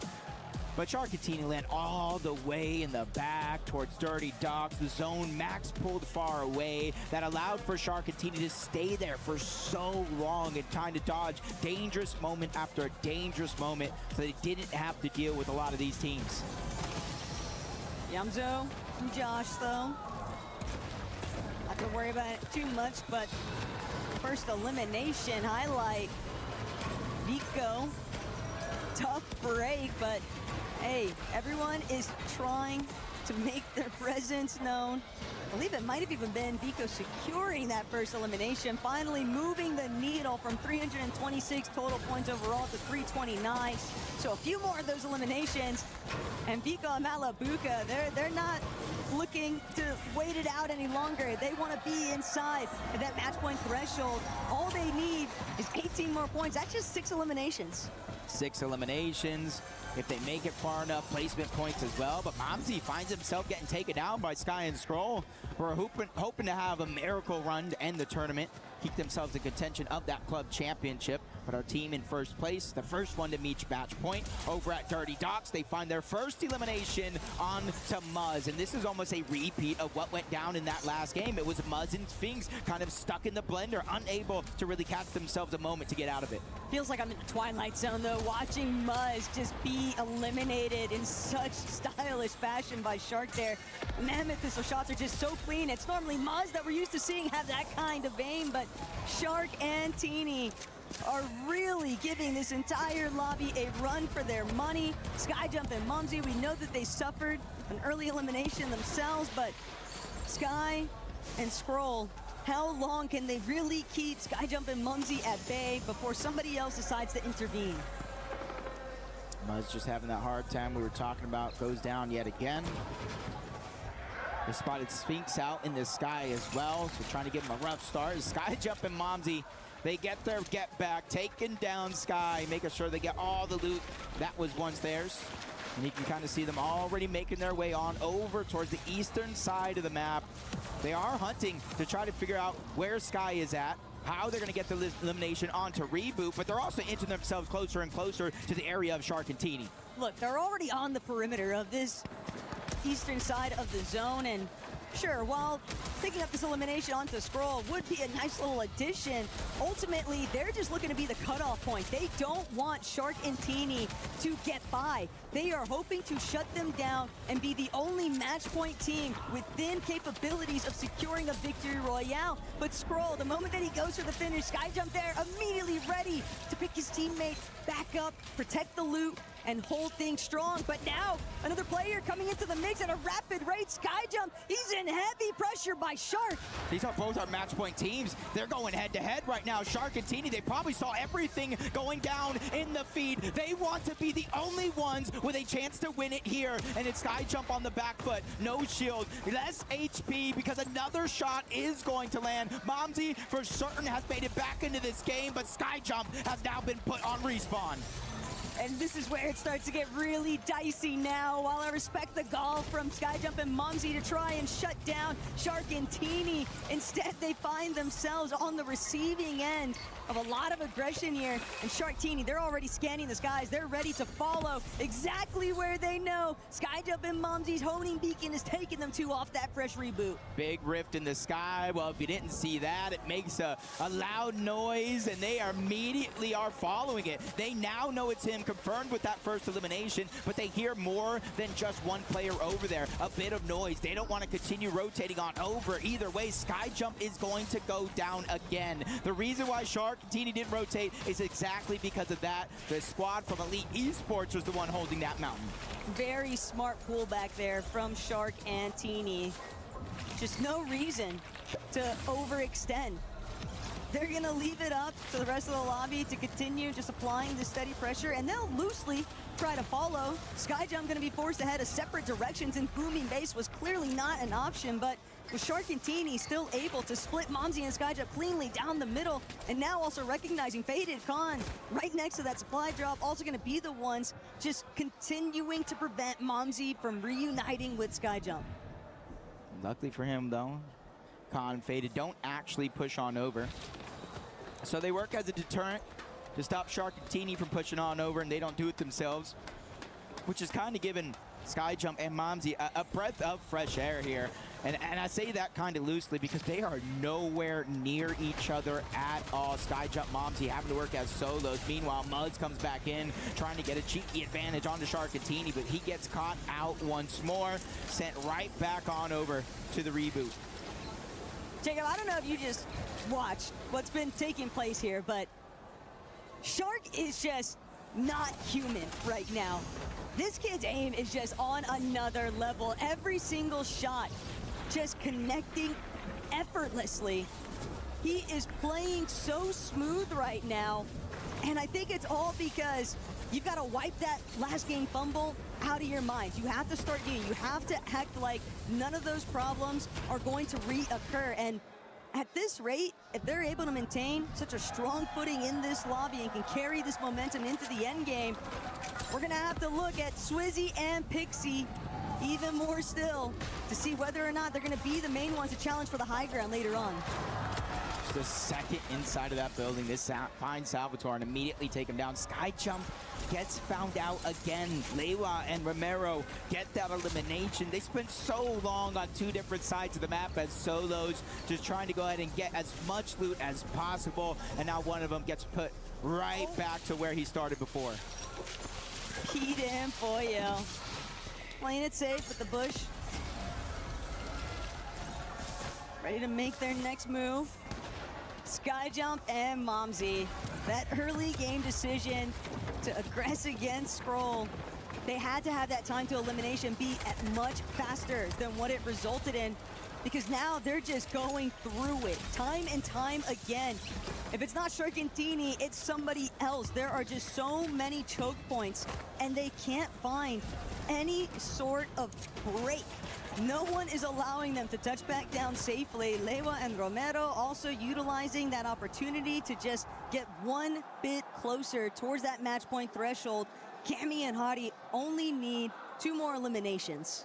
And the thing about that Team Falcons roster of Peterbot and Pollo, they will do what it takes to succeed, what it takes to give them a chance to win. If it means chasing down both of the teams on match point, it's something I feel like they do have it in them to do. It's just all about figuring out when and where those players are going to be found out. Momsy on the other side of the map, still trying to survive with the hopes of him and Skyjump being able to pull themselves back into this game. And so far, he's been doing a good job of making that the case. But Shark and Tini, they run into trouble.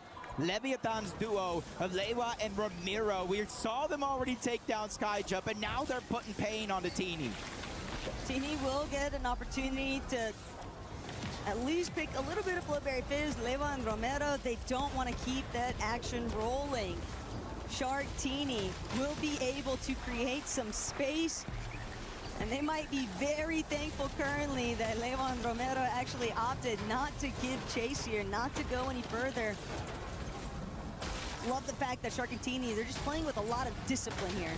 Yeah, and they kind of came from around this spot on the map. This is kind of where they've been kind of floating around since they left that Dirty Dock. So they know most of this location is uninhabited for the most part. So they're going to go back, double check, make sure they have enough heals because they are waiting for the zone to open.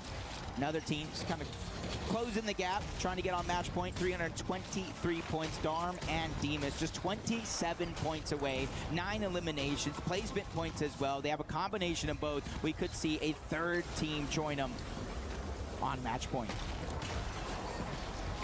Feels so bad just seeing Muzz get bullied at this rate. They've really been going through it, but sometimes that's just the nature of Reload. Peterbot and Pollo, though, kind of shifting this direction. Thinking back on the fact that the club championship still very much at stake here. While we know this is a $1 million prize pool for the direct Fortnite competition, there is $7 million for a first place position on this club championship leaderboard for EWC finals. And since it's week 7, this is a crucial series right now for Falcons team overall, because if Pete and Pollo can put themselves back into that top 8 position, forget about the match point threshold for a second and everything else. Just think about securing the ultimate W for your org on the weekend. Win for yourself, win for the org. Everyone gets to celebrate, but you still have to go up against this team here, Shark and Tini. They are on match point. They're one of the most dangerous teams that we do have in this lobby. They know how to fight their way out of almost every situation, but it's them here as well. Skyjump and Momsy, match point, hometown favorites. Anytime you kind of see them do anything worth noting, the whole crowd lets you know. And now they're looking back on the Z-Dog and Goofy, trying to push them further and further. They have an isolated fight if they do want to take it, but we are in this 6th zone. Going down here would be disastrous because in 40 or so seconds, Taco reboots will be disabled. And given how the starting half of this lobby has already been for Skyjump and Momsy, they make the wise decision to just play it a little bit more passive, a little bit more safe. If they can get those shots in, then sure, they'll take them. But they don't need to risk anything else because placement is the focal point. You can't tunnel vision on what might seem like an easy fight because that's how the third-party mix-up comes into the play. Peterbot and Pollo, though, one more time. Pete trying to get a shot in onto Vico and Malabuka as they rotate on by. All of these teams, though, able to benefit from some of the goodies surrounding Slurpy Swamp. And just like that, reboots have been disabled. Max pull for Vico and Malabuka, but they're going to go ahead and make sure they're full HP and shield. They're going to keep their toes in that slurp water, at least for now. Shark and Tini see an opportunity for their drop down, trying to get it for themselves, but a whole nother team steals it away. But no harm, no foul. They don't get caught out of position. And that's the interesting thing. Game after game, you see it Shark and Tini. They're always elevating themselves above all the chaos that goes down below. Hari, Cammy, they're just trying to survive it. They need 5 points. Hari's going to go down. Cammy's going to go down. And again, back-to-back games, they fail to make it to match point. Those final few points just so elusive right now for Cammy and Hari, and knowing that every single chance that they've had, just constantly like grabbing at smoke, it just keeps slipping right through their fingers. They just have to hope that neither Skyjump and Momsy or Shark and Tini are able to win this match 10. But for Demish and Darm, they are also still looking to try and secure that match point threshold. They've done an excellent job at getting a more isolated position. They're sticking towards that front side of zone. They've got to be wary, though. Vico Malabuka steadily pushing their way up closer and closer to where they're at. Shark Teeny, a bit elevated, not fully committing just yet towards the high ground, but they are in a position where they will have a substantially easier time of rotating forward off one of these overdrive grenades, likely to use that Flowberry Fizz combo with it. Cold getting taken out. Just too much of a mess right now on the other half of things from where Shark and Teeny are at, but hey, when you see a team so injured, why not close in further? Yeah, just make it harder and harder for them to survive. Teeny actually getting credit for that rapid elimination. Almost even looked like they're going to go over for the loot as well, but the zone pulling back up over towards the north, creeping closer and closer towards Slurpee Swamp, but not quite there just yet. So everybody's going to have to rotate in unison, especially those that do got that max pull from the back. Salvatore just barely hanging on, 50 shield, even less HP, just hoping a teammate builds him a path that he can feel confident following up on. Oh. And man, that is not good for Malabuka or Vico because they still only need those 18 points before they hit that match point threshold. And knowing that it's only Malabuka left as a solo here in a sea of duos and just so many stacked teams in this endgame, this is a dangerous position to be in, but drawing things back in towards Shark and Teeny. Virtus Pro cannot be feeling great if they're watching this right now, Jacob, because they are currently the team in club championship standing in that 4th place position. And if Shark and Teeny win this game, the 1,000 points that they would confirm for those standings would take them from 10th place overall into that 4th place position, stealing away millions of dollars. That's not something I would ever want to be a part of. It's just too nerve-wracking to say the least. Just like Skyjump and Momsy getting to the front side of zone. They're getting pressured on one side, trying to take a whole nother fight on the next, looking up, seeing what they can handle. Shark and Teeny are going up, but they got met, they got pushed, they got punished, getting sent right back down below. Shark with a dream right now. He does get elimination. He does get a chance for the med kit to get the HP back on up. Splash is going through as well. They have survived, but at what cost? Skyjump alongside Momsy, just trying to bide their time. They don't want to get overzealous just yet.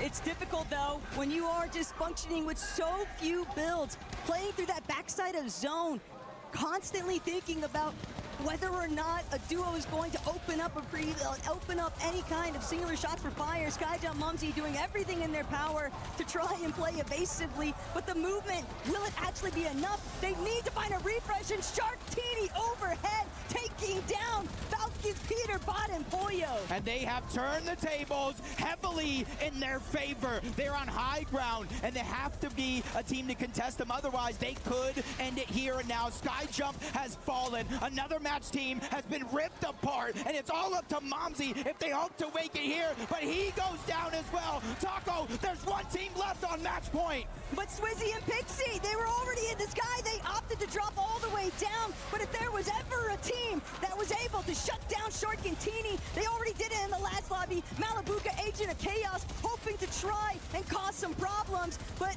even then, Malabuka with no builds sent Shark and Teeny flying, but has the damage truly been enough with this RPG overhead? Teeny's just making it look too easy. Using every single rocket. The exotic shockwave pistol couldn't even stop him. Shark finds his way on back, but it strikes again. Teeny with a sliver of HP. Shark being dropped down to the low ground. Both of them looking for survival here. They're one of 5 teams left in this game, and they're officially out of match all together. A team from up above. Down goes Teeny. Shark is left by himself. No extra heals. He has to start his med kit here. I'm not sure it's going to be enough because he has to find a way to shockwave back in the zone. But nobody sees him back there. Mini Pio, Scroll, both fighting for the high ground. Shark has figured out a way to find his way back to the zone. Scroll takes a lot of damage. Shark is doing everything here and trying to survive until he goes down. Taco, we go, another game. Fukun and Mini Pio, they're just trying to see whatever points they can manage to secure here, because Scroll, even as a solo, making a little bit of a bounce back here for AGAL, but it was none other than Swizzy and Pixie who ultimately stole away the high ground. They forced Shark and Teeny into such awkward positioning, and Fuku Mini Bio, while they're trying to stand tall against the likes of Swizzy and Pixie, forcing Swizzy out into the zone. Scroll now, gonna see whether he can actually solo clutch this endgame performance. This is big. This is big, not just for Scroll, but for AGAL as well. Swizzy! Swizzy is down! Swizzy is down! It turns into a 1v1 situation here. Scroll versus Pixie. This is for everything right now to rise up the leaderboard. This is his chance. This is 13 more points. Pixie with one rocket left, waiting for the perfect moment to use it, trying to figure out where he's going to peek from. Crashes it down. No builds left to save himself. He's going to take the fight to Scroll. He wants to fight on his own terms, but Scroll squeaks past. Pixie lands the shot. Back and forth we go with Havoc on top. If Swizzy and Pixie had just been on match point before this game started, we are looking at our EWC champions. But fortunately for Skyjump and Mumsy, Shark and Teeny, that simply wasn't the case. Sky and Scroll, though, definitely got to be feeling pretty happy with themselves, because technically speaking, everyone's tourney lives are still on the line. That top 8 positioning for AGAL, it's not over just yet. Falcons still having a sweat watching what's taking place in this competition. And it was Falcons themselves, Peterbot and Koyo. It was looking so good at one point or another. They were on high ground, but Shark and Teeny take them down. It eventually leads to their demise. We had Skyjump and Momsy fall, all our match-packed teams out of the game. And then look at Scroll right now. Did you, wait. Was that 21 eliminations? Was that over 20 eliminations for Sky and Scroll? Hey, better late than never. If that were to be the case, better late than never. There are so many teams that were just in dire need of some crazy big performances here, Jacob, to try and play catch up on that leaderboard. But even then, even if they did manifest every single one of those eliminations on top of a very strong placement in the end game, Swizzy and Pixie have got to be the talk of the town right now, because Shark and Teeny, for what it's worth, they've won more than every single other team competing this weekend. But the one victory royale that they need more than every single other one that they've gathered, it just won't happen. It's just slipping through their fingers time and time again. And I think teams are realizing, man, their time is running out. We have to be able to not only take out these teams that are on match point, but get to match point ourselves. That's why it was so huge for Havoc, Swizzy, and Pixie there to win the game, build that confidence, and join those top 2 teams that are already on match point, easing up a little pressure for themselves, because now they get to play with a little bit more freedom in their own game plan. But when there's 3 teams that are sitting on that threshold for match point, and all 3 of them have already proven that they are capable of winning a victory royale, how does the lobby choose to respond? Because Swizzy and Pixie, they answered the challenge. They saw what Shark and Teeny were getting up to, and they immediately started to counter it. But will it be enough? Because now it's their turn to see if they can make it through. But Jacob, obviously, we got plenty more Fortnite action to come, so don't go anywhere. We'll be back shortly.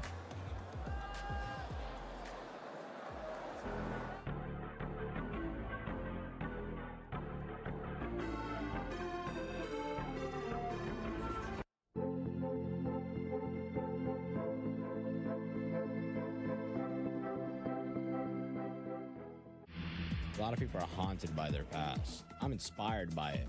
They're not just playing for themselves, they're really playing for their entire family. They have defeated their demons! They have crushed the curse!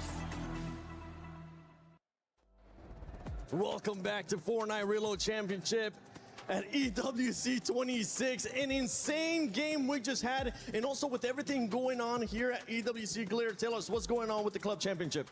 I gotta catch my breath. I was just running around the venue, trying to stay up to date on everything that's happening, because I popped over onto Trackmania to see how things are going. Obviously, one went out for AGAL, but Gwen lives and moves on to top 8, so AGAL are now guaranteed points. That means they closed the gap between them and Falcons at the top of the leaderboard. It's only a 100-point difference right now. They gotta do something to Trackmania. Or if it stays as is right now with our standings, because Falcons are outside of the top 8, Falcons get 0 points in Fortnite as well, it would be a massive opportunity Oh my, it's getting even more intense. Thank you, Glitter. I know you gotta go back and just keep on looking at everything going on with the club championship. Glitter Explosion, keeping us up to date with everything. But yeah, I mean, we gotta talk about the winners, the duo that actually won this match, because now we have 5 teams, Levin. 5 teams with more than 350 points. I know I said I was excited for match point. I don't know if my heart can take it. I might not get through these games. I mean, you're just so on edge towards the end. Look at it. It is unbelievable. Any one of these teams could be the team in the next game that lifts that trophy. And Levin, we're looking at 5-2, a team that you've been following, Lewa, Romero. We've been talking about Brazil. They also get in there with the match point. What a story that would be if Lewa and Romero were the ones to lift the trophy here. I mean, the last time we saw an Argentinian really shake up the world standings in Fortnite was back in 2019 in the World Cup with King. I mean, it's been quite some time since then, Kelly, but if anyone's going to do it, you got to think it's these two. And look, they already have a victory royale. So does Swizzy Pixie. So does Shark and Teeny. I mean, Skyjump and Momsy, Vigo, Malabuka, they're playing incredibly well. But if they're not able to get that victory royale, then Vivid, it does not matter. 1/4 of the lobby is ready to win this competition right now. It is getting quite scary. We have entered territory where obviously, yeah, these top 5 teams, they want to win a game to end the competition. But now all of the other 15 teams, they've got to win a game just to continue on, just to have a chance to kind of rise up the leaderboard in any which way that they can. And you want to talk about rising up the leaderboard, the stakes feel the heaviest for Peterbot and Pollo representing Falcons. Glitter Broker down 7. I'm a little bit worried. I am a little bit worried as well. And we saw a bit of a bounce back there too from AGAL. They're in competition. They're wanting to get into that top A spot. 22 eliminations, Kelly, in that last match. They went absolutely insane. Levin, I thought for finally we were going to see the Sky and Scroll we all expected, the Sky and Scroll we all know, the Sky and Scroll that won back-to-back majors in EU. And finally, it might be too late, but I'm glad that they showed us that this is the Sky and Scroll that we know and love. Boys, where's this been all week? I mean, if you had the ability to come through and do this, it might be a bit too late, right, as far as pushing things up, but that is just, it's unbelievable. It would have been nice if they could have just lifted it up with the win as well, but that many limbs, my goodness. You know what's funny, but also not so funny at the same time, especially if you're a Sky and Score fan? Yeah, they picked up that 22 elimination game. Where do you think they stand? I don't know if you guys caught a quick glimpse of yeah, they're in 16th right now, even after that game counting, right? That is how far down the leaderboard they are currently before that game. So still a lot of work for them to be done, even after that incredible performance. The problem is, right, and Sky and Score showcases now perfectly. If you're any one of those teams in the match point range, if you're anyone that's even near getting towards match point, there are so many good players lower down in the standings, in that bottom half. If any one of them just has a pop-off game like Sky and Score just showed that they can do now, it can have massive effects on who actually has a chance to win one of these games. I mean, we've seen Sava, Tori, and Yasin being able to get a victory royale earlier on as well. And it was a bit poetic too. At one point, we saw Peterbot and Pollo there with the high ground. And all of a sudden, out of nowhere, just a shark that's been stalking them, Kelly. I swear. Aurora just flies through and says, it's our high ground now. In the distance, I thought I heard the dun-dun, dun-dun. Done. And sure enough, Shark just flies through the air, and God, it was absolutely incredible. A shame that it was onto Peterbot and Pollo, who I do seem a little bit, hoping that they kind of step up, bring themselves into the top 5, into the conversation. But Vivid, there's 5 teams up there to go in and to possibly qualify.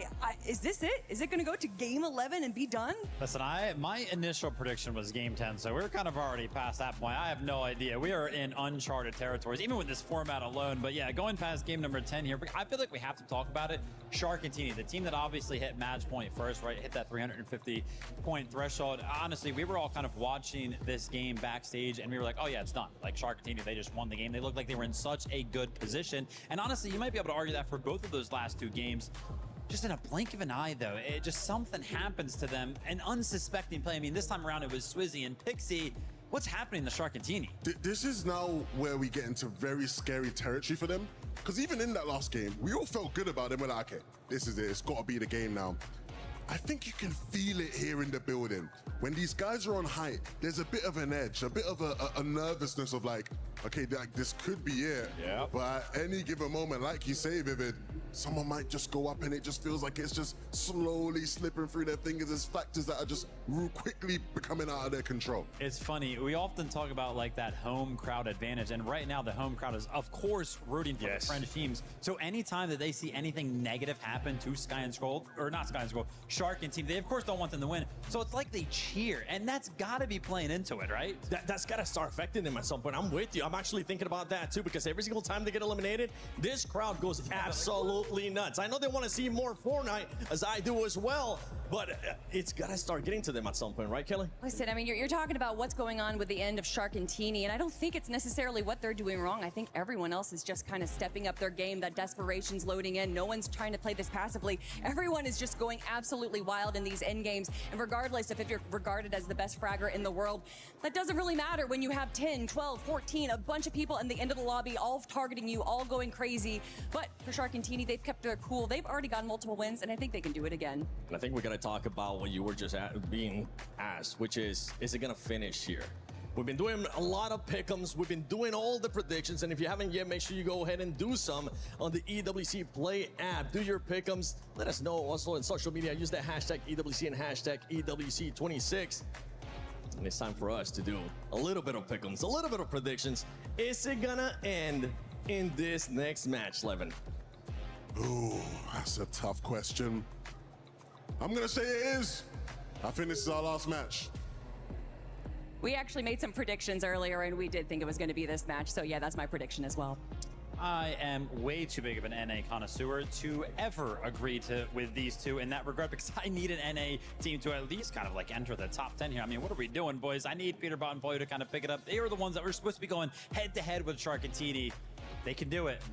If they win the next like 2-3 games, they could win the competition. They can prevent them from winning. I'm calling on the boys. We have two more duos that could actually end up reaching within range, too. Easier range, some people would say. 5 points and 9 points, especially for T1.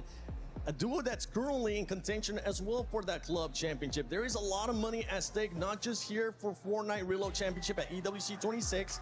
It is $1 million prize pool, but with everything going on there for the club championship, that is something that I'm going to be keeping a close eye on, because for T1, for Diamond Demons, I mean, they were doing absolutely awful at the beginning of the day, but it has been a wonderful turnaround. I mean, so back and forth throughout the entire tournament, not just today, but it's Darman Deemish. I think they're easily going to get points, even if they don't get any placement points, they're going to get some elimination points, and so we will see them probably reach that threshold if we don't get a winner in this next game. Yeah, there was a bit of a break there, and they were one of the teams that sort of left the stage, came back. As they were coming back onto the stage, I actually saw their coach, Sven, and he was giving a lot of instructions to Darman Deemish. He clearly had a lot to say, a lot of input to give. Again, they're going to be one of those teams that pushes in. But look, Seven, we're at the point now where there's so many teams on match point. There's going to be so many different teams we're having to track in this final endgame. You know, you might be a Darman Deemish thinking, okay, let's do enough in this game to really solidify ourselves and get into match point and get into the fight. And the competition's passed you by, and it's already done. And there we have it right there. I mean, the top 5 teams that are currently in that match point, Vico and Malibuca. We've been seeing Vico being so happy, and I think he's going to be happy now that he's at match point as well. But for any of the other duos, Vivid, that are currently not in match point, which one are you going to be picking, or are you going to be keeping a close eye on that they could end up just causing a bit of a heartbreak here and